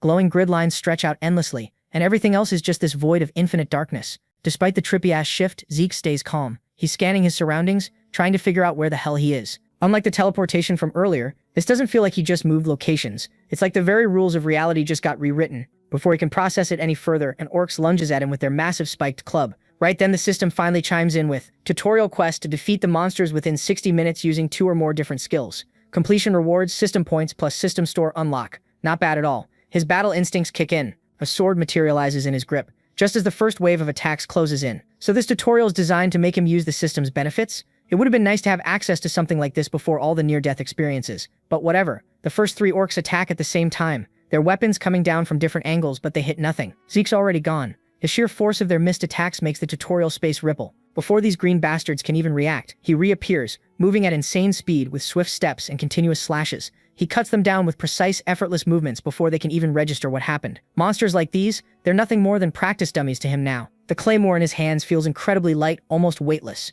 This surge in strength has to be one of the perks of his divine body constitution. With this new power, he's confident he could take down a purple knight with ease. After effortlessly wiping out the tutorial orcs, he returns to his original spot as the separate dimension fades away. Was it just an illusion? It felt way too real to be some fake-ass trick. Either way, completing the tutorial earned him a hefty reward, both a critical hit bonus and a time bonus. In total, he racks up a solid 40 points and unlocks access to the shop. Excited Zeke wastes no time opening the shop tab. What he finds leaves him absolutely stunned. The selection is incredible. Items like Giant's Flesh, Breath of a Flame Giant, and other rare relics that would cost a fortune on the market. A thought crosses his mind, could he profit by reselling these items? Like he could become rich as hell just flipping system items. Beyond buying, the shop also lets him sell items from his inventory. Unfortunately, his training claymore isn't eligible, but his elven dagger, listed for just 4 points. He's pissed because he knows it could fetch at least 100 gold pieces at an auction, yet the system's lowballing him hard, deciding it's not worth selling unless he's desperate. He closes the shop and calls it a day. After everything that happened, a full night's rest is well overdue. Cut to the next morning, Zeke makes his way to Draker Academy's research center to meet Professor Fannin. The magic professor's in complete disbelief. Zeke actually managed to get his hands on a high-compression mana stone in just 1 day. When asked where he found it,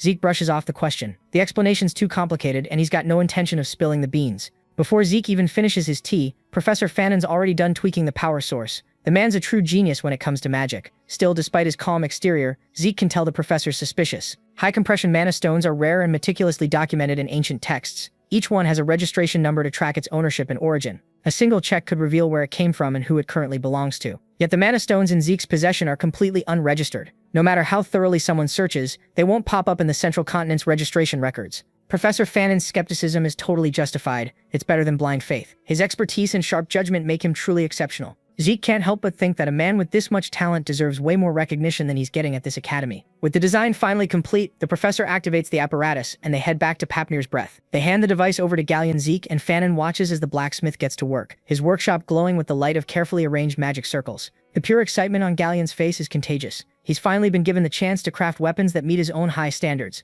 This is history in the making right here. After a successful demonstration, Professor Fannin excuses himself to attend a lecture, leaving Zeke with Galleon. The blacksmith is overwhelmed with gratitude. He'd been dreaming of completing a magic brazier for years, but never thought he'd see it happen in his lifetime. Making a deal with Zeke was the best decision he ever made. Now that Zeke's upheld his end of the bargain, it's time for Galleon to do the same. Without hesitation, Zeke reaches into his bag and pulls out an item. The moment Galleon lays eyes on it, he knows exactly what it is. Inside the lavish case rests a pristine dragon's fang. Among all the rewards from inheriting Terracon's will, Bahamut's sharpest fang is hands down the most valuable. The sight of it alone makes the blacksmith tremble with excitement. Tears and snot are running down Galleon's face as he clutches the massive fang, leaving Zeke momentarily bewildered. First, he helped bring the magic brazier to life, and now he's giving a humble craftsman the chance to forge a weapon from a dragon's fang. This is like every blacksmith's wet dream. Overcome with emotion, Galleon swears to create a blade that'll surpass Zeke's every expectation, even if it costs him his life. His words strike a chord. They're the same ones he said in Zeke's previous life. Even in this second chance, Galleon remains the same passionate fool. That realization stirs something deep within Zeke, leaving Papnir's breath behind. He lets the master handle the crafting.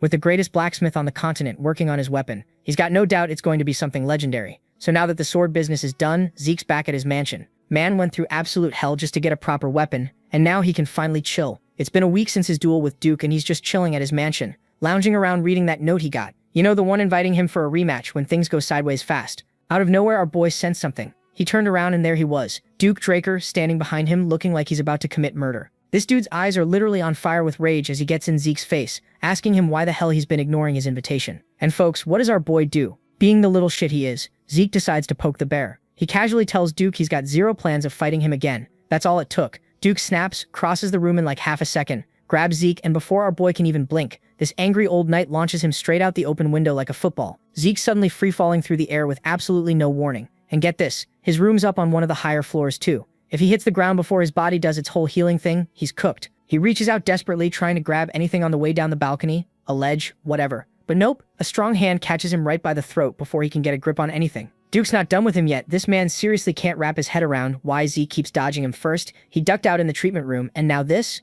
It's almost like the kid's doing it on purpose just to mess with him. Duke gives him 5 seconds to cut the crap and start talking. But instead of freaking out like any sane person would while dangling off a building, Zeke just smiles. He casually calls Duke out, pointing out that he's the one being fake here, still playing pretend as a gardener while demanding Zeke be straight with him. Something changes in Duke's face. He was expecting fear, maybe some tears, anything, but there's nothing. The countdown hits 0, and the old knight's grip loosens up. Without saying a word, Duke tosses Zeke back through the window like he weighs nothing. Zeke crashes onto the floor and absolutely wrecks half the room on impact. But thanks to his body being built like a tank, nothing's actually broken. He dusts himself off and looks up to see Duke, or should I say garden keeper Dexter, offering him a hand with this smug little smirk. The old knight finally drops the act. He's not just some weird gardener who talks to plants. This man was a black knight of the Draker family. Zeke gasps and acts all shocked, even though he'd figured this out a long time ago. But hey, the kid knows how to put on a show. He throws himself into it, dropping to his knees and going on about how sorry he is for not recognizing such an important member of the Draker family. Duke narrows his eyes, though he's not buying it for a second.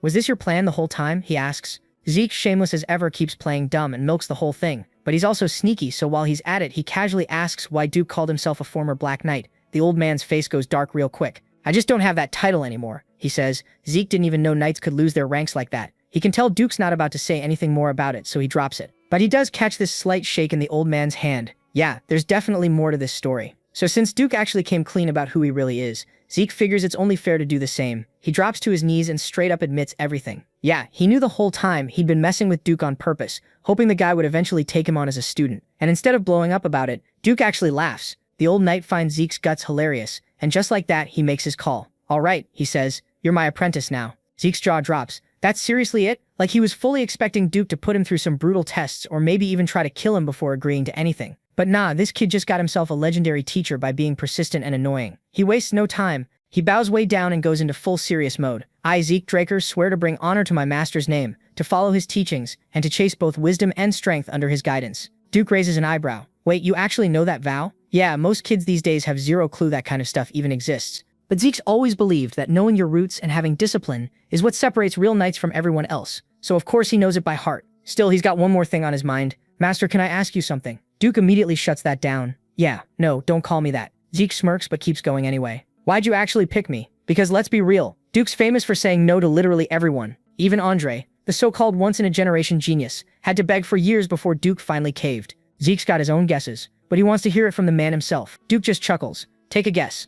Zeke grins. Because I'm the smartest kid in the family? Duke lets out this big laugh. Confident, huh? Nah, if I wanted raw talent, I would have picked that girl from the Turun family. Then his face gets real serious. I picked you for one reason, kid. You don't quit. And that's the thing, talent alone won't get you to the top. Duke makes that crystal clear. The kids who are naturally gifted, they're actually the ones who fall apart the hardest when things get tough. Their talent just disappears the second life gets real. Zeke knows this better than anyone. He's watched it happen over and over again his whole life. Kids, everyone swore they were going to be the next big thing. Kids who were supposed to become Red Knights couldn't even push past Blue Knight. The moment things actually got hard, they just stopped growing. Duke ends it there and gets up. Enough talking. Let's go. Zeke follows him out to the empty western greenhouse, and then Duke reveals something wild. There's a whole hidden gym underneath it. Zeke had no idea this place even existed. Duke doesn't bother explaining any of it. Run, he says, so Zeke runs for 3 hours straight. He's just going in circles around the track while Duke stands there watching him like a hawk. Zeke can't stop wondering what the hell Duke's trying to figure out. Then the Duke told him to stop. Zeke pulls the brakes immediately. But before he can even catch his breath, Duke's already right behind him. This old man moves like a ghost. His hand shoots towards Zeke's wrist out of nowhere.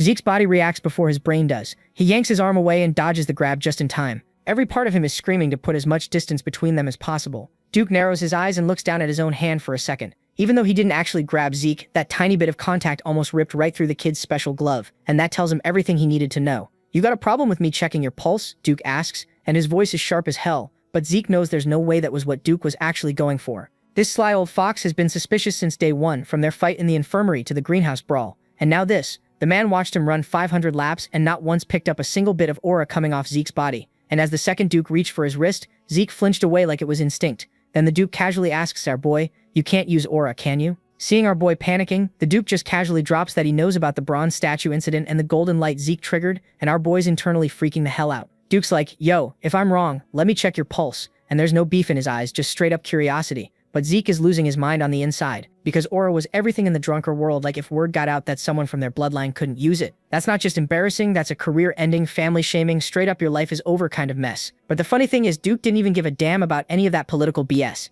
The man just wanted to know what was really going on. Zeke was honestly lucky his master was such a weird old bastard, because if this were literally anyone else, things would have gone south real fast. So Zeke knew he had to play this smart. His one goal right now, get his hands on Graham. Until then, he needed to keep his head down and not let anyone catch on to his aura situation. But unlike his past life where he was basically the embarrassment of his household, things were different now. No lies needed this time. Zeke pulled off his special gloves, showing off the symbol of a pure-blood awakener underneath. Rock-solid proof of his noble bloodline right there on his skin. But even though he actually woke up his powers successfully, the dude simply could not use aura. So he decided to spill just enough of the truth to keep his real secrets hidden. He looked down, let out this shaky breath, and hit Duke with the whole trembling voice act. If the family finds out I can't use aura, they'll kick me out, he whispered, and oh man, he even squeezed out some tears. Someone give this kid an Oscar, because the performance was absolutely perfect. Duke, being the soft-hearted old man he secretly is, completely melted seeing his student like that. A kid is still a kid after all. Zeke stuck out his wrist without another word, and Duke spread his aura through the boy's body to scan for any trace of it. And the result? Absolutely nothing. Not a single drop. Duke's brain immediately went into overdrive trying to make sense of this, because his mind literally refused to believe something that went against everything Drakers knew. And right on cue, he landed on his own answer. You're an irregular. Zeke played dumb, tilting his head like he'd never heard the term. Duke explained, irregulars are people with abilities that just don't follow the normal rules. Some can use both aura and mana, others can see the future, whatever. The point is they're basically outcasts because their existence freaks everyone out. Duke crossed his arms and said they'd keep this between them. Master and student, nobody else's business. Simple as that. Then Duke connected the dots on his own. Zeke's insane stamina, his recovery speed that made even small injuries heal almost instantly. Duke figured it out. Your aura is constantly draining to keep your body healing, he said. That's why there's barely any left. Honestly, for a weird old man, that was a pretty solid guess. Zeke kept up his act, looking worried and asking if that meant he'd never use aura. Duke just laughed and shook his head. Forget aura. My Gale arts don't need it. And then Duke showed him. Before Zeke could even process what was happening, the ground beneath Duke just exploded. The old knight launched himself across the entire gym in a single jump, moving so fast you literally couldn't see him, zigzagging across the arena like a blur, before landing back where he started like he'd just taken a casual stroll. Duke turned around and asked, "Did you catch that?" Zeke let out a breath and immediately asked if he could try it himself. Duke blinked. Most people would need to watch it again, but this kid was already itching to go. The old knight laughed and told him to go for it. Zeke replayed every single movement in his mind, then stepped forward. His first step cracked the ground right on top of Duke's footprint, and just like that, he was gone, perfectly copying his master's entire pattern without a single mistake. When he finally stopped, Duke was completely speechless. A week ago, this kid was nowhere near this level. The improvement was insane, honestly beyond anything Duke had ever seen. Of course, Zeke had to ruin the moment by being cocky about it. Duke pulled him into a headlock, messing with him about going from crying like a baby to nailing a move that most knights can't even figure out. Fast forward a bit, and Zeke's at the academy dining hall, absolutely demolishing everything in sight. Meat, seafood, bread, you name it. That's when instructor Andre walks up and asks how the hell Zeke managed to get chosen by Sir Dexter. Zeke, still shoveling food into his face, just shrugged and said Sir Dexter picked him on his own. Andre was not happy about that answer. The guy's whole face went dark because, obviously, his assumption was that Zeke only got picked for being a pure-blood awakener. Zeke wasn't having it. After finishing his meal, he turned on Andre and basically called out the man's inferiority complex to his face. Andre tried to pull rank, but Zeke shut him down completely, pointing out that if Sir Dexter were really that shallow, that would actually just prove Zeke's own worth even more. Then he told Andre to stop whining and actually put in the work to earn his spot. Later that day at the Western Greenhouse Arena, Zeke and Duke showed up to find Andre already there, running laps like his life depended on it. Turns out the guy had shown up earlier and practically begged Duke to let him train, even if it meant starting from the very bottom. Duke gave him a challenge, 300 laps, no aura, and Andre was out there grinding through it. Even Zeke had to respect it. Turns out this dude actually had some fight in him after all. Cut to the next day, and some major stuff was going down at the academy. Every single student got called to the training grounds because apparently, the big boss himself was coming through. The Patriarch's visit was happening, and you could hear the horses outside before you even saw the carriage rolling up with the Draker family symbol all over it. The Academy's dean, Howard Draker, was already scrambling around like crazy. He's ordering everyone to get ready for their supreme leader, making sure he's standing right at the front so he can be the first one to kiss ass. The carriage pulls up, the door opens, and Howard's already bowing so deep you'd think he's trying to touch his toes. Behind him, all the knights are kneeling with their swords up in the air, doing the whole salute thing. The Patriarch showed up right on time, exactly at noon. The Academy's bell starts ringing, and it's louder and sharper than usual because this is a big deal. Then he steps out. Arthur Draker, head honcho of the Third Transcendent Household, the freaking Dragon Slayer himself. Just him being there makes everyone shut up and stand straight. He puts his hand on Howard's shoulder, towering over the poor guy, and throws him a rare compliment about working hard. This man is basically power personified. Howard's still bowing and starts suggesting they head inside because the sun's brutal, but Arthur moves at his own damn pace. Nobody rushes this man. Some students near the gates manage to get a peek at him, and their jaws just drop. Then finally, he steps fully into view so everyone can see his face. Standing in front of all these young dragon slayers, Arthur addresses them directly, saying how they're the future of the clan, the hope and the strength, and all that normal BS. He tells them to train harder and push themselves for their own growth and for the glory of the Draker family. The students are eating this up, shouting back at him with everything they've got, completely fired up by his speech. As the sun's beating down on everyone, Arthur turns away and tells Howard to take him inside already. Behind closed doors, Zeke gets summoned to meet the leader of all knights, the guy protecting the Dragon Slayer, named his own father. Arthur actually laughs at Zeke's super formal old-school greeting because nobody talks like that anymore. He's smiling a bit as he pours 2 cups of tea and tells his son to sit down. He mentions he heard Zeke likes tea, so he grabs something rare, hoping he'd like it. To some random person watching, this might look like a sweet moment between father and son, but Zeke sees right through it. This is proof that every little thing about him, even what he drinks, is getting reported back to the higher-ups. There's this old saying, there might be things the Emperor doesn't know, but nothing gets past a Draker. Right now, Zeke's feeling the truth of that hit him hard. Arthur doesn't waste time with BS. He called Zeke here because he heard Duke Draker took him as a student. Zeke plays it down though, saying Dexter's just doing him a solid. Arthur's not totally sure what his son's endgame is, but he admits that learning from Duke will definitely lead to good things. But before he can keep going, Zeke cuts him off. His goal isn't just learning from Dexter. His goal is to become the strongest man on the entire continent. Arthur's eyes go sharp hearing that, and Zeke's not done. He swears he'll surpass everyone and get so strong that he can live however the hell he wants. That's what he's after. and nothing's going to stop him. Arthur's just staring at his son. Then without saying anything, he lets his aura slip out just a little bit to make a point. The whole room gets heavy. Zeke's body tenses up as this invisible pressure just surrounds him. A chill runs down his back. This isn't a regular aura. This is the astral sword, the thing that supposedly gives you control over every living thing in range. Only the most elite Black Knights can even pull this off. Just feeling it makes Zeke's breath catch in his throat. Arthur's eyes are gleaming with something Zeke can't quite read. Maybe he's amused, maybe he's testing him. Zeke realizes he ran his mouth too much and said things he probably shouldn't have. But even with his father's power crushing down on him, he refuses to fold. Gritting his teeth, he stands his ground. He doesn't take it back, doesn't retreat. Instead, he doubles down, looking Arthur dead in the eye. Yeah, his goal is to surpass even his own father, and no matter what it takes, he's making it happen. Arthur watches Zeke for a second, then pulls back his astral sword, looking satisfied. The crushing pressure vanishes instantly as he calmly sips his tea. He admits that what Zeke just said is the most interesting thing he's heard in years. Originally, Arthur came here to support the academy and his youngest son, but after seeing how much Zeke's grown, he's wondering if that's going to be enough. He reaches into his fancy suit and pulls out something small, sliding it across the table. Zeke looks at it, a black card with the Draker family symbol on it. For a second, he's just stunned. He always thought Black Knights like Dexter were as strong as it gets. But his father? This man's on a completely different level. Seeing the black card in person makes Zeke uncomfortable. He's stumbling over his words, and Arthur smirks. He can tell his son already gets what this means. This isn't just any card, it's the card, the ultimate flex. Only a handful of people ever get one. And with it comes basically everything. No spending limit, access to the most elite places, and influence that goes beyond money. It's basically an infinite money glitch. Arthur casually explains that the card's under both their names, so Zeke can use it whenever. But Zeke's not stupid. He knows the real reason for this gift. Every time you use a black card, it leaves a trail. It's just another way to keep an eye on him. Still, the fact that Arthur went with this instead of sticking a whole squad on him to follow him around means one thing. The Patriarch doesn't see him as a threat. Not yet, anyway. Zeke swallows his unease and takes the card, promising to only use it when he really needs to. Arthur waves him off with some final encouragement. If Zeke really wants to be the strongest, then he'd better get to work. Zeke bows one last time, thanking the master of the Draker family, then walks out with his head spinning. As the door closes behind him, Arthur leans back with his eyes shut, thinking his youngest son's ambition caught him off guard, but it's interesting. Then the quiet gets broken. Dexter walks right in without bothering with any formal crap. "You're a disgusting old man," he says. Arthur opens one eye, completely unbothered. Why so pissed off? Dexter crosses his arms. "So now you're playing daddy after a lifetime of being absent?" Arthur doesn't even flinch, but for the first time in years, someone's actually calling him out on his BS, and Dexter's just about the only guy with the strength and the balls to do it. Arthur sighs, saying he had no choice. This is what comes with being head of the household. Leadership demands sacrifices. Plus, what Dexter's saying is basically slander against the Patriarch himself. Dexter's not buying it. He drops onto the couch, stretching out as he looks Arthur in the eye. "Then go ahead, arrest me," he says, daring him. Arthur chuckles, dropping the act. Out of everyone on the continent, Dexter is the only one he can actually talk to like a normal person. Reaching into his suit again, Arthur pulls out something way more valuable than gold. A bottle of dragon's breath, some rare expensive booze.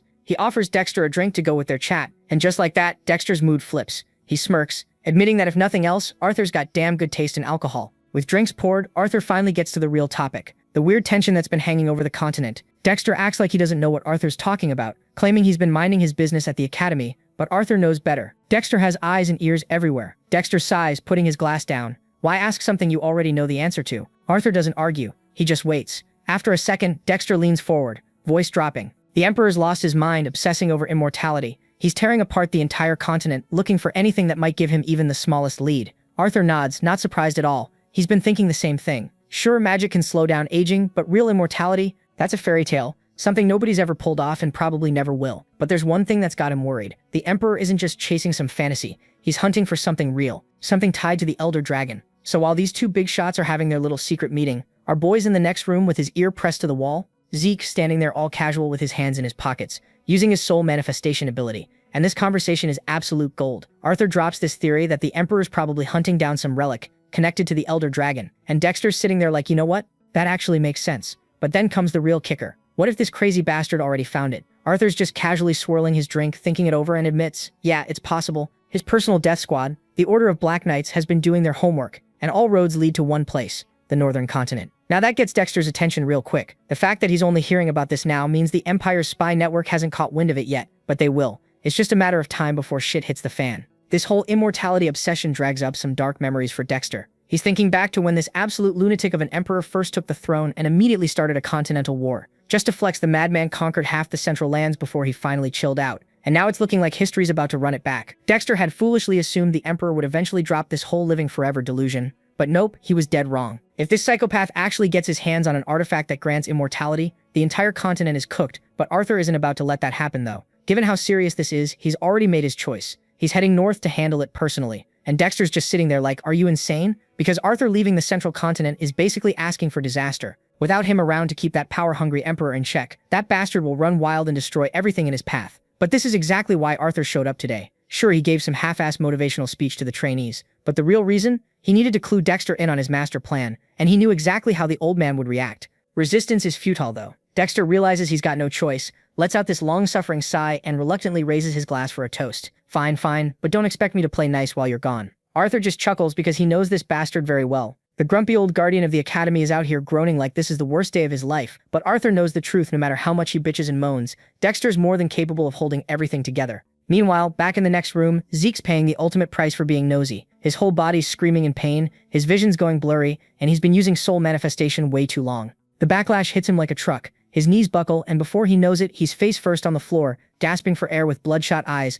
looking like he just went 12 rounds with Mike Tyson. Even after absorbing Bahamut's heart, this technique's side effects are no joke. But you know what? Totally worth it, because what he just learned is invaluable. Everything's starting to click. That statue he grabbed before his regression, it wasn't just some random relic, it was the Elder Dragon's artifact the whole time. The mysterious voice he heard before dying, and the weird system messages when he woke up in his younger body. It's all making sense now. Without even realizing it, his past self had stolen the exact artifact the Emperor was obsessed with. No wonder he got hunted like a dog with a bounty on his head. That crazed dictator mobilized his most elite unit and sent them to chase him to the literal ends of the world. Back then, Zeke was so consumed by revenge he never questioned why he was being pursued so hard. But now he's got a concrete clue about his regression. The administrator system that sent him back in time is connected to the Elder Dragon's artifact, which only raises more questions. Who the hell could create something like that? How powerful were they? And most importantly, why? Sitting on the floor trying to catch his breath, Zeke realizes he chased after answers only to find even bigger mysteries waiting for him. So the two Drakkar big shots finish their drinks and wrap up shop. Dexter's like, yeah, I'll handle it.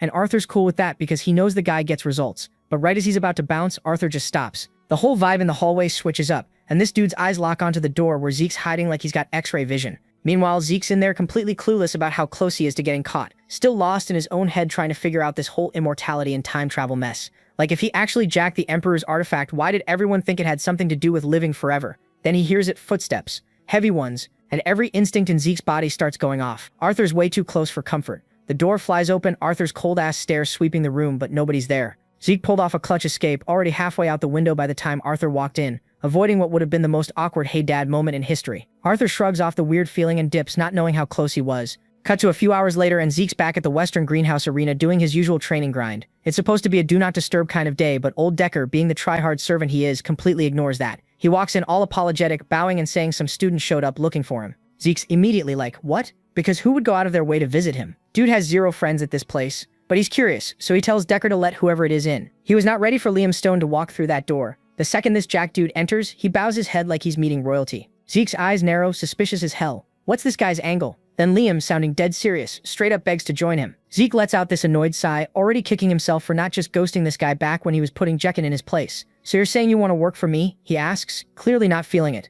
Liam drops his head even lower and swears he'll be loyal. Now this catches Zeke off guard. He raises an eyebrow. What happened to all that loyalty you had for Jekken? As soon as he mentions that name, Liam's whole face changes. Dude looks pissed for a second before he explains. He got ditched, and without some powerful Drakkar backing him up, there's no way in hell he's getting into Valhalla as a trainee. Zeke's mind goes back to his past life. Liam was the exact same way back then too. He never figured out why this guy was so obsessed with Valhalla. But one thing was clear. He'd beg, crawl, and do literally anything to get in. Zeke clicks his tongue and flat out rejects him. You're dumb as hell. If you're that desperate, go bug Turun or Zimmons instead. He waves him off and makes it crystal clear. He's not running some charity for people to leech off of. And even he can't get Liam into Valhalla. Plus, Zeke has zero reason to trust anything. This dude says for all he knows this musclehead could be a spy. Jekken's sent to get payback. The doubt in Zeke's voice is obvious, and Liam doesn't even try to argue. Instead, he shows him. In one quick move, he pulls a knife from his waistband. Zeke's eyes narrow, ready for a fight. But Liam doesn't rush him. Instead, this absolute psycho turns the blade on himself, and with one nasty, no hesitation slash, cuts off his own left ear.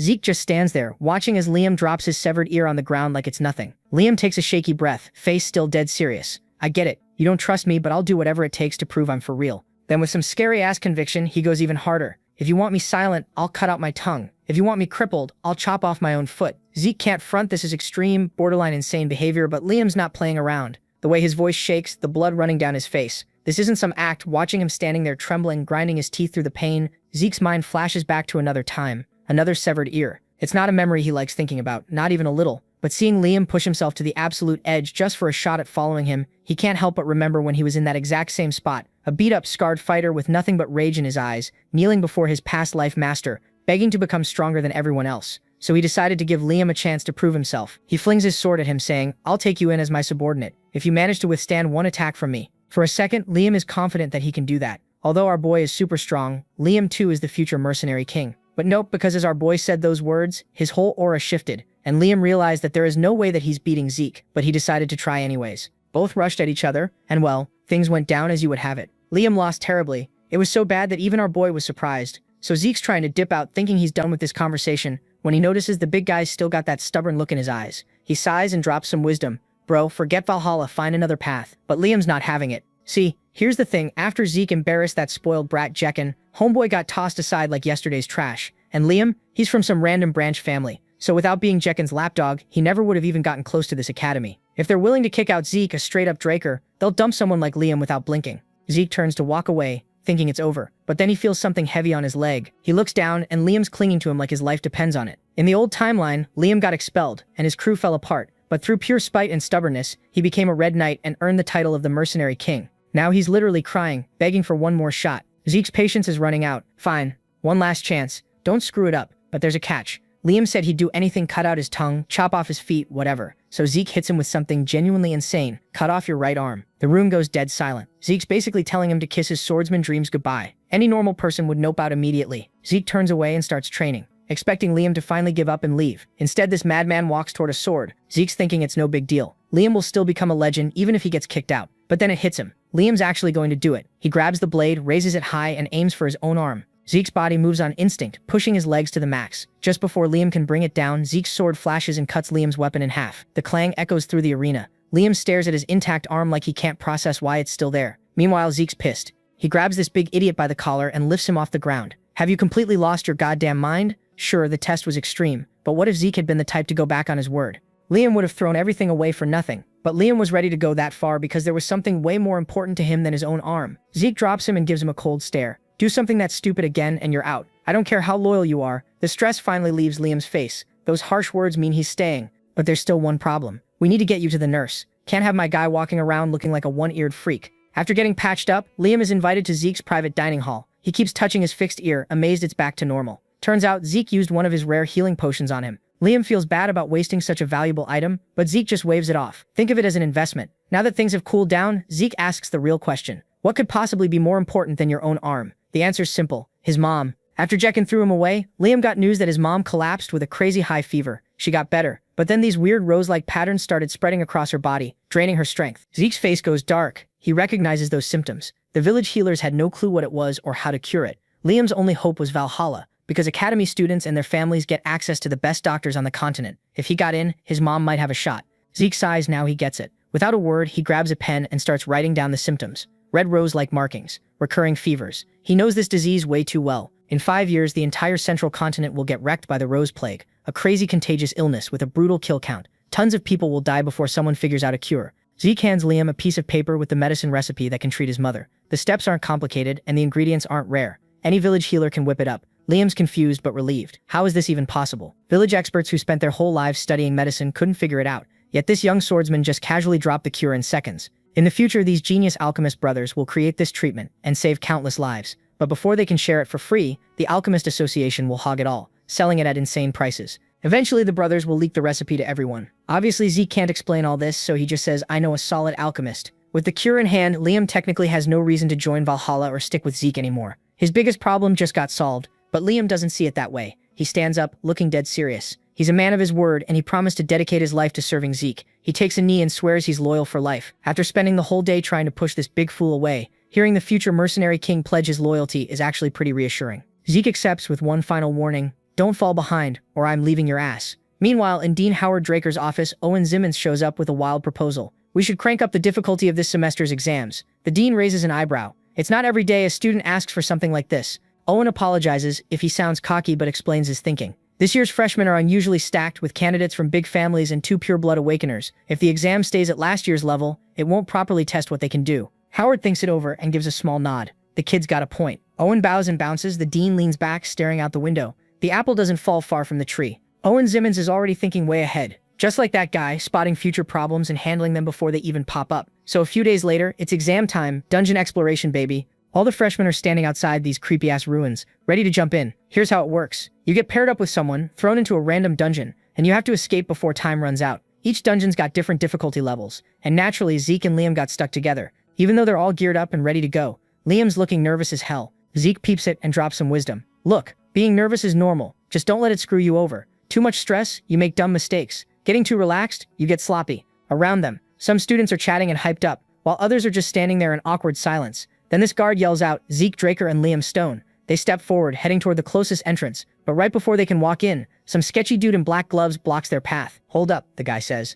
Then an armed academy guard points toward a different door, one all the way across the room. You've been assigned to that dungeon. Zeke's eyes flicker toward the guard, and he instantly knows something's up. The man's expression is way too stiff, like he's hiding something shady. Zeke just sighs. Whatever trap this is, he's confident he can handle it. Now here's the deal with these exams. Each group gets 96 hours to escape. That's the real enemy time. Yeah, combat skills get graded, and you can rack up extra points by dragging back monster heads. But none of that means jack if you don't make it out before the clock hits 0. Fail to escape? Automatic L. Inside the dungeon, the first stretch of their journey is surprisingly chill. It's just a long walk through some ancient ruins.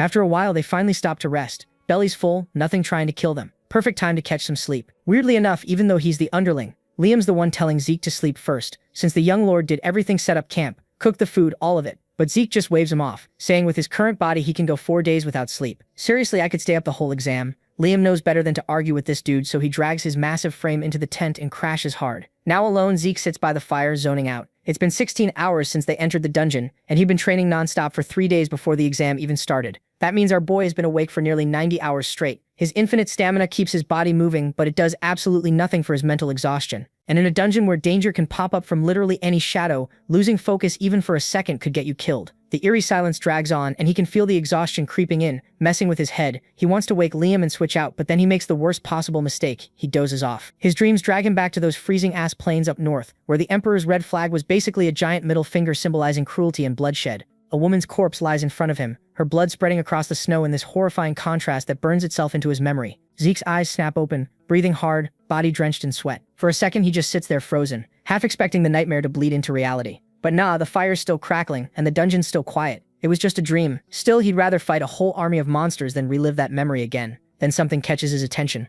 A sound. One of his bell traps just went off. Zeke's senses kick into overdrive. He grabs his water bottle and quickly douses the fire, drowning everything in darkness. Liam, wake the hell up. As Liam stirs, Zeke presses his back against the wall, carefully scoping out the situation. Then this nasty smell hits him sharp and rank. Sulfur. His mind immediately connects the dots. There's only one creature that reeks like that. A hellhound, a monster that hunts in packs, ranked at danger level 3. But here's the thing. In his past life during this exact exam, the top student, Reyna, had hunted an orc. Zeke had never heard of a dungeon with hellhounds in it. Something's not adding up. He waits for the beast to show up, but it never does. Instead, he notices something even weirder. An alpha hellhound should weigh a few hundred kilos tops. But judging by the deep rumbling echoes bouncing off the cave walls, whatever's coming weighs several tons. Using his blade like a mirror, Zeke carefully angles it around the corner. His quick thinking saves his ass, just in time to spot the incoming freight train of a monster barreling straight at them. With pure brute force, the beast crashes through the door and walls like they're made of paper. The shockwave sends Zeke flying, but he twists midair and lands perfectly on his feet. Liam rushes to his side,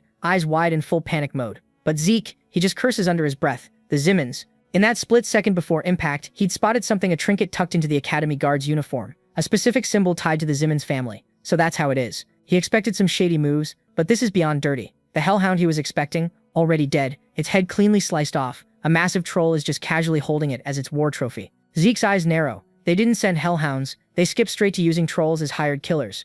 Liam, meanwhile, is frozen in pure terror. Trolls are rank 1 monsters that are at least 2 levels higher than the usual difficulty of these tests. Liam finally snaps out of it and steps up with his sword, telling our boy, I'll hold it off. You run. Zeke just laughs, and then he pushes Liam aside and says, don't ever say dumb things like that again. I don't ditch my people when it matters. Then adds, don't believe in me. Believe in yourself. Because Liam's not weak. Zeke knows it. As a test, Zeke hangs back and lets Liam cook. The moment he does, Liam's stress evaporates and he goes in. They rush the troll from both sides, slicing it up in sync. Zeke's deliberately holding back to match Liam's pace. And honestly, our boy's landing clean hits on the troll's tough-ass skin, and even targeting the joints, but Liam's still green. One mistake and the troll's spiked club nearly turns him into paste. Zeke instantly closes the gap, blocks it like it's nothing, and slices the weapon clean in half. Liam stumbles back, apologizing, but Zeke's like, nah, you killed it for your first real fight. Now the troll's pissed, weaponless, and ready to throw hands. Before Liam can mess up again, Zeke steps in. Alright, I'm ending this. So our boy Zeke just absolutely demolished this troll in like 2 seconds flat. The poor bastard didn't even know what hit him before he was turning into ground beef. The kill nets Zeke 30 karma points, which is pretty solid, plus it'll boost their exam score. While Liam's busy harvesting whatever useful bits he can from the corpse,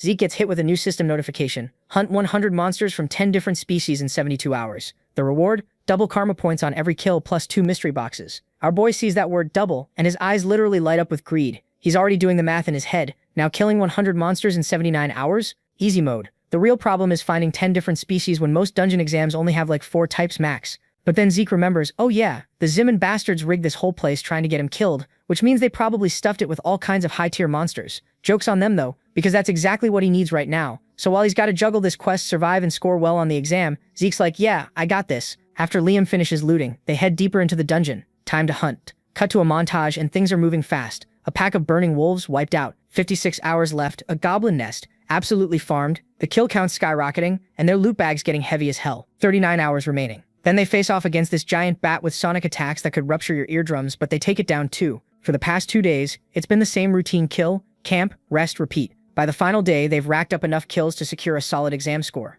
They're chilling by the campfire when Zeke asks Liam how he's handling real combat. Liam, humble as always, scratches his head, saying he feels like he's got a long way to go. Which, yeah, nobody gets used to all this bloodshed overnight. That's pretty normal. But Zeke's got bigger problems. The timer's running out, and he's sitting at 99 monsters from 9 different species. He needs one more species, but can't find it anywhere. He's been so desperate, he's even tried killing leeches and finger-sized bugs, but the system's like, nah, doesn't count. Zeke's getting frustrated because these damn Zimins went out of their way to fill this dungeon with powerful monsters to kill him, but somehow couldn't do it properly enough to give him that 10th species. Then suddenly Zeke's spidey sense goes off, and the ground starts shaking like crazy, with rocks bouncing everywhere. Liam's looking around, all confused as the tremors get worse, cracks spreading across the floor, the whole damn cavern's shaking. Zeke knows exactly what this means. He books it toward Liam, drawing his sword mid-sprint, screaming, drop the bag and move, but Liam's too slow. Zeke shoves him out of the way right as something massive bursts through the ground. Blood goes everywhere, painting the whole cavern red. Liam's brain just shuts down, full panic mode, when he sees Zeke's sleeve all torn up and his left arm looking like it went through a meat grinder. He rushes over, but Zeke just waves him off like it's nothing. Chill, it's not even my blood. Turns out our boy had the big brain play to push Liam and counterattack at the same time. Then the real problem crawls out of the hole, a massive nightmare-fueled dungeon worm.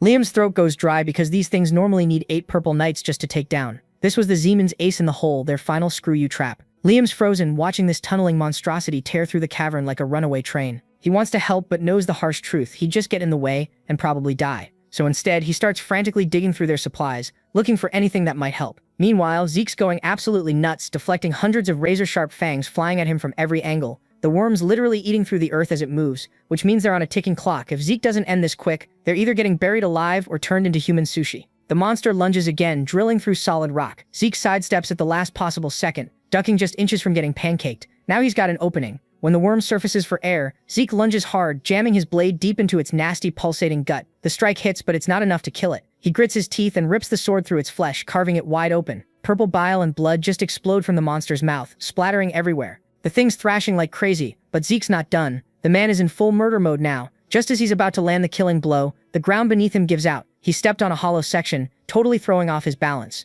The worm sees its shot and wraps around him like a giant anaconda. The pressure's insane. Zeke feels his bones creaking and organs getting squished. He coughs up blood as the worm keeps squeezing tighter, trying to snap him like a twig. Then, out of nowhere, a sword stabs into the worm's hide. Liam straight up ignored orders and charged in anyway, stabbing the beast to pull aggro. The attack doesn't kill it, but it makes the worm loosen its grip just enough. Zeke's auto-heal kicks in, patching up his busted organs, and that's all the opening he needs. He twists free, does this sick flip through the air, and lands at a safe distance. Liam, what the hell did you just do? Zeke asks. Liam holds up his sword, explaining he coated it with anesthetic. Zeke's eyes go wide because the main ingredient in that anesthetic is belladonna, which for worms is basically instant death poison. Despite all the pressure and chaos, Liam remembered the worm's weakness and adapted on the spot. This right here, proof of his natural talent. A glimpse of the mercenary king he's going to become one day. Respecting the clutch play, Zeke decides to let Liam in on the final attack. Fully healed up, he explodes forward at max speed, literally running up the worm's massive body to yank out his embedded sword. He locks eyes with Liam and gives the signal. Liam grits his teeth, pouring everything he's got into one last stab,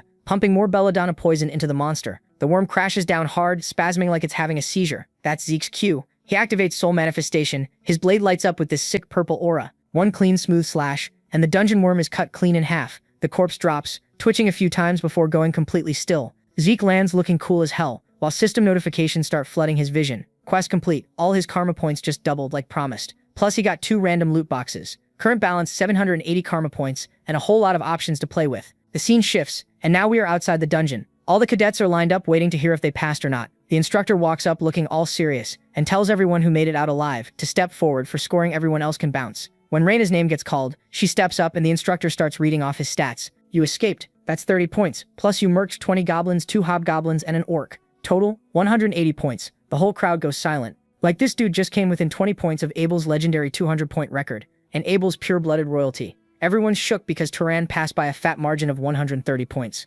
Next up is Owen, and he gets told he scored 120-70 above the minimum. The instructor's like, not bad, but you can tell Owen's just okay with it, nothing crazy. Meanwhile, Owen's standing off to the side watching everything go down, and he's got this whole internal monologue about how if Reina becomes a problem, they'll deal with him the same way they dealt with Zeke, basically implying they tried to kill him. Then out of nowhere, someone speaks up all casual, man, how long has it been since I saw sunlight? Everyone turns around and there's Zeke walking out from behind some rocks, casually carrying a severed monster head like it's a grocery bag. The entire crowd loses their shit. People are whispering, how is he alive? Is that a dungeon worm? Wait, wasn't the orc supposed to be the boss? Then Liam steps forward and just drops an urn on the ground without saying a word. Zeke looks straight at Owen with this smug grin and goes, you look surprised. Don't tell me you're actually happy to see me. Owen's jaw clenches and he mutters, cocky bastard. Zeke crouches down, still grinning like a menace and says, that poker face of yours is way better when it cracks. Owen doesn't even respond. He just turns around and storms off. As he's walking away, Zeke calls out, leaving already? And Owen's muttering under his breath about how purebloods always treat him like trash, and how one day they'll all pay for it. Some cadets are standing there gripping their tokens, not knowing what to think,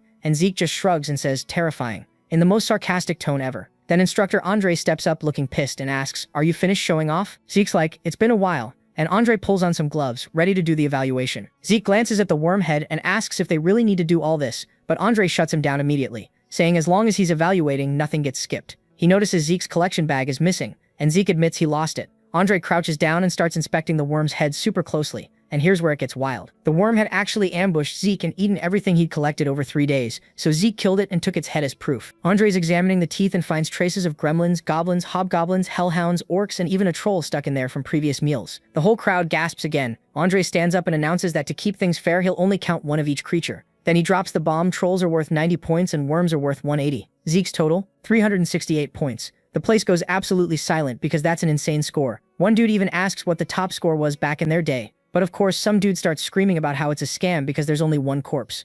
Zeke calmly tells him that one worm head alone is worth 180 points, and asks if any of them really think they'd survive running into a dungeon worm or troll. While he's talking, Zeke's thinking to himself about how people are actually reacting seriously this time instead of mocking him. He realizes Zimmons had to rig the last trial to take him out, and he glances at Owen, knowing he's involved somehow but not working alone. Zeke figures he needs to stay in character and not act too careful, or they'll get suspicious. Then Reina steps forward and says, this time you win. And Zeke's like, what's that supposed to mean? But the scene cuts away. Later in the training hall, Zeke's looking at his status window, and there's this dragon skill called Gluttony available for 50 points. He's got 780 karma saved up, so he activates it. The description changes to explain he can now consume anything and convert it to energy. Plus he can absorb monster abilities. Zeke's hyped because he realizes he should have tried this sooner. He tests it out with some dried meat. And the moment Gluttony activates, the meat gets sucked into this black void like it's being swallowed by a swamp. A message pops up saying his missing energy got replenished, and suddenly Zeke feels completely refreshed. His headache is gone and he's not feeling exhausted. Then he realizes he can regulate the energy cost of all his abilities now, which means no more mental crashes. Combined with infinite stamina, he can literally train 24/7 with no breaks. Just as he's about to start, Decker shows up saying it's urgent. Zeke's sword is ready. Our boy perks up immediately and heads to Galleon. In his past life, Galleon forged him a legendary blade, and this time Zeke gave him a dragon's fang, so he's expecting something equally amazing. But when he actually sees the sword, he stops dead in his tracks and narrows his eyes because what the hell is this? But he decided to check it out anyways, and the first thing he noticed was that this thing looks unfinished. Like, bro, did you forget the last step? He turns to Galleon all confused like, yo, did you just hand me a sword with no edge? You forgot to sharpen this thing or what? But Galleon's completely unbothered, just nods and says, yeah, that's exactly how it's supposed to be. Zeke then looks at it and goes, so this is what you think suits me best? Galleon hits him with a simple yes without even hesitating, and Zeke goes quiet for a second because honestly, most people would be looking at this dull blade like, bro, what? But Galleon just gets it without him having to explain a damn thing. Then Galleon drops another bomb. The sword doesn't even have a name yet. He tried thinking of one, but nothing felt right, so he wants Zeke to name it himself. Now Zeke's caught off guard because back in the day, Galleon forged this legendary blade called Solar Radiance Graham, so he figured this was just Graham 2.0 made from a dragon fang. But holding it now, he realizes this is something completely different. Without warning, our boy just draws the blade straight across his palm, and blood starts pouring out. Galleon's eyes go wide like, bro, what the hell are you doing? But Zeke doesn't even flinch. His healing factor kicks in like usual, then suddenly just stops. A message pops up saying his healing skill got temporarily disabled, and Zeke grins because that means it worked exactly as planned. He channels his mana straight into the blood and lets it coat the blade, and I'm not even joking, the steel literally drinks it in like it's been thirsty for centuries. Galleon's standing there in complete shock, and it suddenly hits him. Wait, is he doing a sword naming ritual? See, this is some ancient forgotten magic from the Age of Dragons that nobody does anymore. You merge your mana into your blood, let it touch the sword, and then you pass out and drift through this timeless dream state until the weapon's true name reveals itself to you. The thing is, this ritual is insanely dangerous. So dangerous the world basically forgot it even existed because people kept dying trying it. Yet here's Zeke performing it perfectly, and Galleon's internally freaking out, thinking, how does this kid even know about this? Zeke's body drops as he falls unconscious, and he finds himself floating in this endless void with an infinite storm of names just swirling around him. He's drifting there searching for the right one when suddenly it clicks. Black Sword Bahamut. A message confirms it got registered and Zeke's eyes snap open. He's back in reality, and there's red mana flickering around the blade like flames. Then it hits him out of literally every name in existence. He chose Bahamut, the name of a pure evil dragon known for destruction. He's like, yo, what is actually wrong with me? Galleon steps forward looking impressed as hell, saying even the dwarves barely remember the sword naming ritual exists, let alone how to perform it. Zeke plays it cool, casually saying he came across it while studying some old dragon history texts. He glances at his wrapped palm and jokes about how it's been forever since he actually needed a bandage for anything. Galleon bows slightly and tells him to rest up while he goes to grab something he's been meaning to give him. While waiting, Zeke realizes he can actually shut off his passive skills now, which is huge, because it means he can hide his abilities whenever he wants, instead of walking around like a walking status screen, revealing everything to anyone with analysis skills. Then he looks at the sword, and another message appears saying some features are sealed and will unlock as he gets stronger. Zeke's stunned. He's never heard of a weapon that literally grows with the user, like it's got its own skill tree. Plus, it's completely indestructible and started as a dragon fang, but transformed into something entirely different through the ritual. Blue mana joins the red, both swirling around the blade together now. But what really matters to Zeke is the aura conversion ability, and this is where it gets crazy. See, our boy was born without the ability to use aura at all. Complete genetic Lao, and this sword can convert his raw mana into pure aura, which is what makes it absolutely legendary. As he grips the hilt tighter, the blue mana flares even brighter, and he thinks to himself how this sword is literally what takes him from the purple knight level straight to the red knight tier. Galleon comes back panting, saying he finally found what he was looking for. Then he sees Zeke just standing there surrounded by that glowing aura, and stops dead in his tracks with this proud smile, saying Zeke's already surpassed the purple knight level entirely. Zeke looks at the sword muttering, this thing's absolutely ridiculous, giving Galleon props for completely outdoing himself. Galleon laughs it off, saying compared to building that insane dragon furnace, this was the easy part. Then holds out this small metallic scarab thing. Zeke's curious, and Galleon explains his master made it. That's when it clicks. For Zeke, Galleon's master was Gallen Jobert, an absolute legend in the smithing world, literally better than even the most famous dwarven smiths. His creations are worth more than entire noble estates. Galleon shows him how it works. You twist the dial on the scarab, and boom, it transforms into a full shield made of mithril and wyvern bone that can block almost anything you throw at it. Twist it again and it folds right back into compact scarab form. Galleon offers it to Zeke, saying it's not nearly enough to repay his kindness, but he hopes he'll accept it anyway. Zeke's like, bro, you know you could have sold this thing and built yourself like 3 new furnaces, right? But Galleon says there's no way he'd sell something his master crafted to just any random person. When Zeke points out it's worth tens of thousands of gold pieces, Galleon's genuinely surprised by the exact number, but just shrugs, saying that's all the more reason he'd be honored if Zeke accepted it as a gift. Zeke takes the scarab and places it on the blade. Instantly, he feels this powerful surge of energy flowing through both items. He realizes this is way more than it looks like on the surface, and thanks Galleon properly, who's just happy our boy likes it. Back at the training hall, Zeke opens up one of his loot boxes and pulls out these heavy dark gauntlets made of meteoric iron, which is rare as hell and nearly impossible to refine properly. A message pops up saying there's a special ability locked on them that requires the full meteoric iron armor set to activate. Zeke realizes these aren't just random loot drops, they came from those surprise quest rewards, and he'd assumed they were just basic treasure chest filler items. Clearly he was dead wrong about that. He turns to the second box, curiosity completely taking over now, flips it open and his eyes go wide. What the hell is this? Robert thought he'd find a kick-ass weapon, but nah, it's just a dusty old map. Before he can even be properly disappointed, the system hits him with a notification saying he just unlocked a map tied to someone called Grandmaster Kaiser. That name's ringing bells, and Zeke's putting 2 and 2 together, realizing this might be connected to the hero King Kaiser. You know, that legendary dude from the old tales about the Knights of the Clock Tower who supposedly founded the entire kingdom of Krons.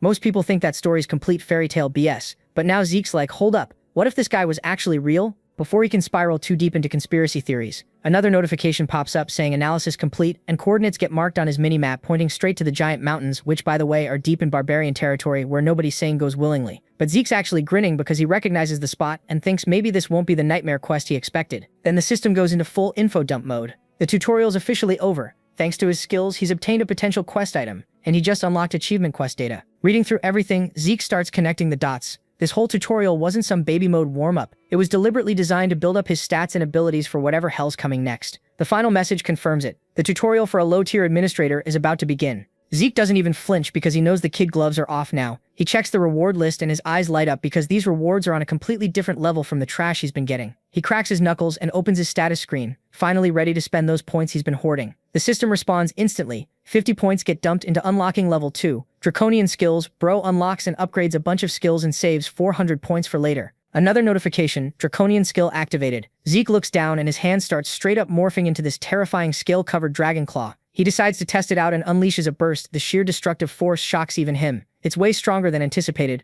Then he grabs his sword and activates dragon scale armor. And instantly, these sleek, badass scales ripple across his entire body, forming this protective layer. To test it, this madman swings his blade at full power right at himself, and instead of turning into sushi, the strike just bounces off harmlessly. He didn't even infuse aura into that hit, and it didn't leave a single scratch. To Zeke, this armor's durability is like wearing reinforced plate mail even butt naked. He makes a mental note: Dragon Claw for offense, Dragon Scale Armor for defense. With this newfound power-up, he knows everything's changed, and the real game's about to begin. Cut to Draker Academy's central training hall, where cadets are standing in formation looking nervous as hell, while instructors lay down the law. He gestures toward these humanoid training dummies that aren't your average practice equipment. These things are engineered to tank extreme punishment, and pure physical attacks won't even scratch them. And that's the whole point, because if you can't even leave a mark on your dummy, you automatically fail, and that means back to basic training like a scrub. That announcement hits like a truck, and whispers ripple through the group because nobody wants to restart from scratch after coming this far. The instructor calls out the first name Aaron, and the poor guy steps forward looking shaky but doesn't back down.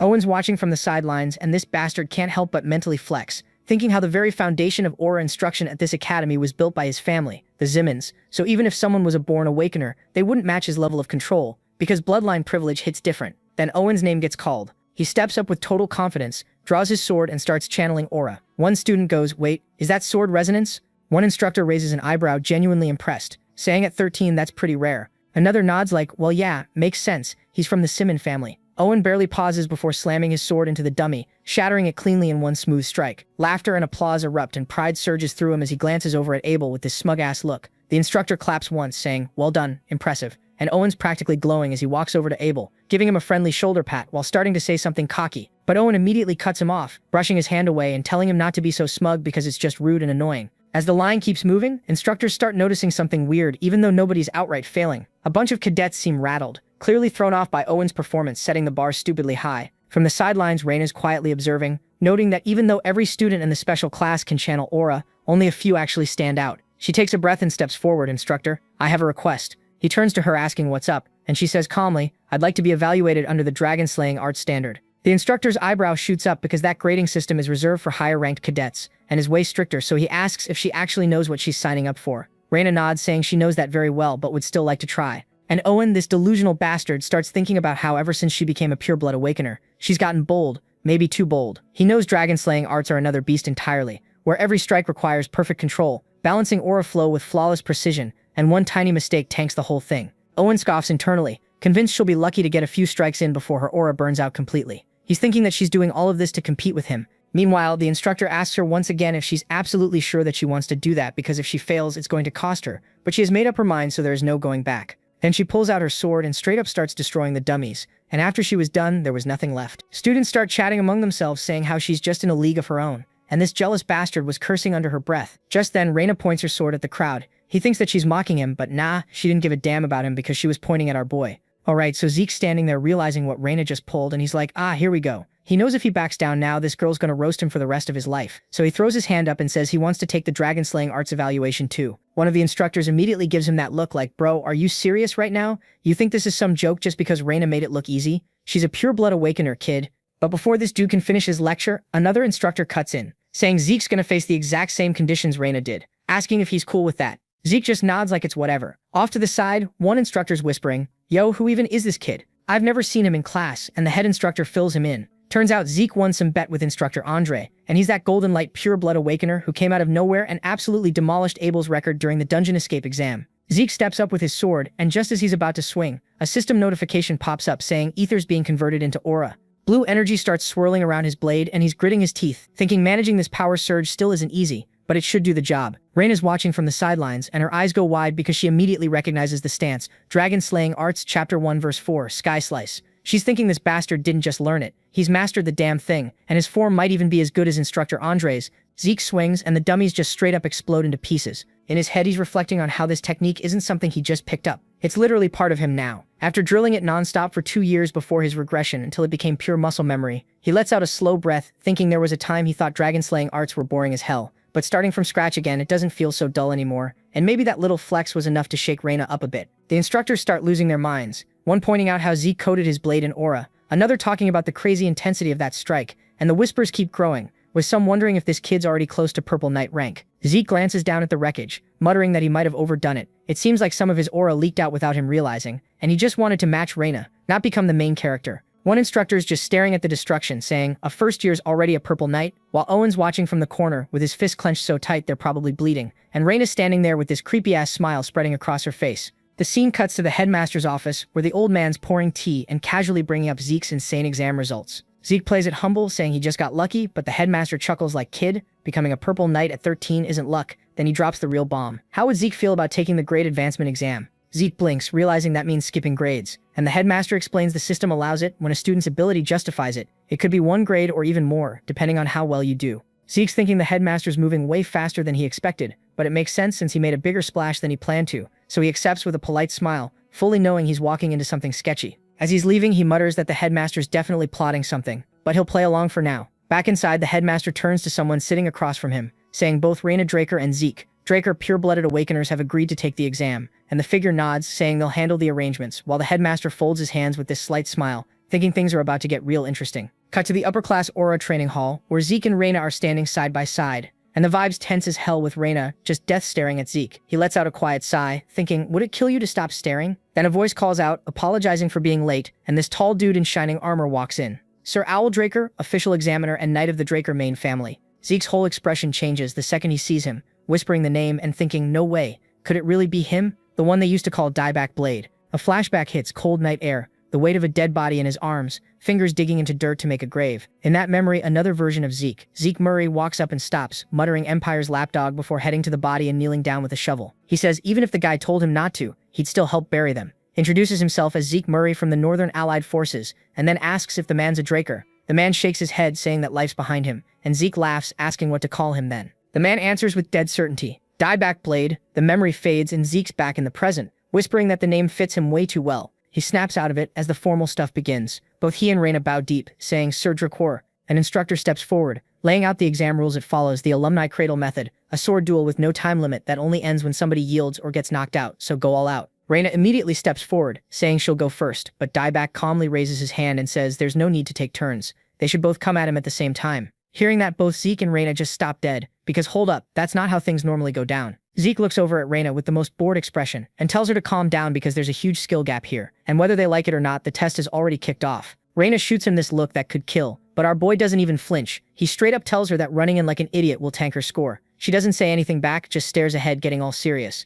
And Zeke's hiding this tiny smile, thinking, okay, cool, at least she's not completely stupid. He leans closer, saying they only need one good hit, and he's already figured out how to pull it off. They both get into position. Owen pulls out his sword that looks like a katana, and for some weird reason, Reina's ego took a hit from the whole fight together thing, but her pride isn't going to win this fight. This isn't some honorable showdown or who's got the bigger balls contest. They've got a game plan, so just stick to it. They go in and everything goes crazy instantly, blades smashing together with insane speed and power, metals screaming as they're both going absolutely wild on Dieback at the same time. Reina's grinding her teeth hard, thinking, so this is what actual power feels like, because just like Zeke said, she's been going for weak spots but can't land a single damn hit. Forget about doing real damage. So our boy decides to bust out his dragon-slaying moves, and Reina does the same. Her sword starts glowing with this sick blue mana because this attack needs intent, straight-up murder vibes. She rockets forward, blade slicing through the air, but Dieback just slides to the side smooth as butter, then counters and absolutely wrecks Reina from the side. Her defense crumbles like it was made of paper, blood sprays everywhere, and she eats the ground hard. The instructor loses it, screaming to check if Reina's okay, and she drags herself up, saying she's fine, but warning everyone to get back because this is sketchy as hell. Right then, something clicks in her head.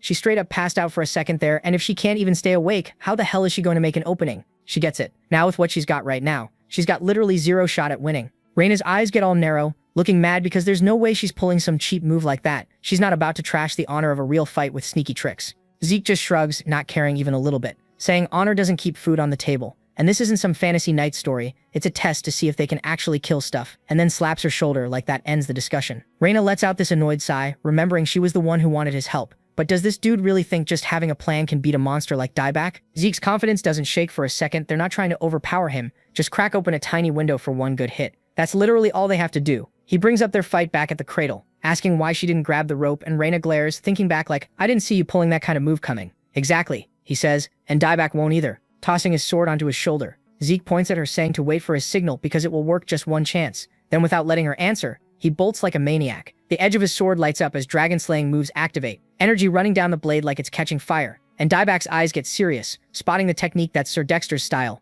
Super smoothly, he dodges, but Zeke's smiling, thinking, no more playing nice old man. Their swords crash together and this explosion of light goes off between them. Dieback actually stumbles, jerking back for half a second, catching a flash in the mana. His eyes go huge, recognizing mana inheritance, the pure light of a real awakener flooding the whole damn room in a blinding flash. Dieback mumbles that just blinding him won't cut it, but there's doubt sneaking in. How the hell is Zeke still moving so cleanly inside this spinning darkness? Shadows are swallowing everything, but he's sliding through like the light's still there. Hiding in the pitch black, Zeke lets a tiny smirk show, thinking it's the perfect moment to try out his new dragon skill. Dieback gets tense because this isn't the kind of power a first year should have, but Zeke isn't fighting like one anymore. He looks at Reina, who's still stuck struggling in the dark. Unlike Zeke, she can't see Jack in here, so now he's thinking if all that power Zeke just threw out was really just to mess with his eyes. It's a trick that usually only works on rookies. But then Zeke hits him again, and Dieback barely gets out of the way, except something's weird. Zeke's rhythm hasn't missed a beat. His hits are smooth, smart, and sharp as hell, and then he just disappears into nothing. Dieback spins around looking, but there's zilch,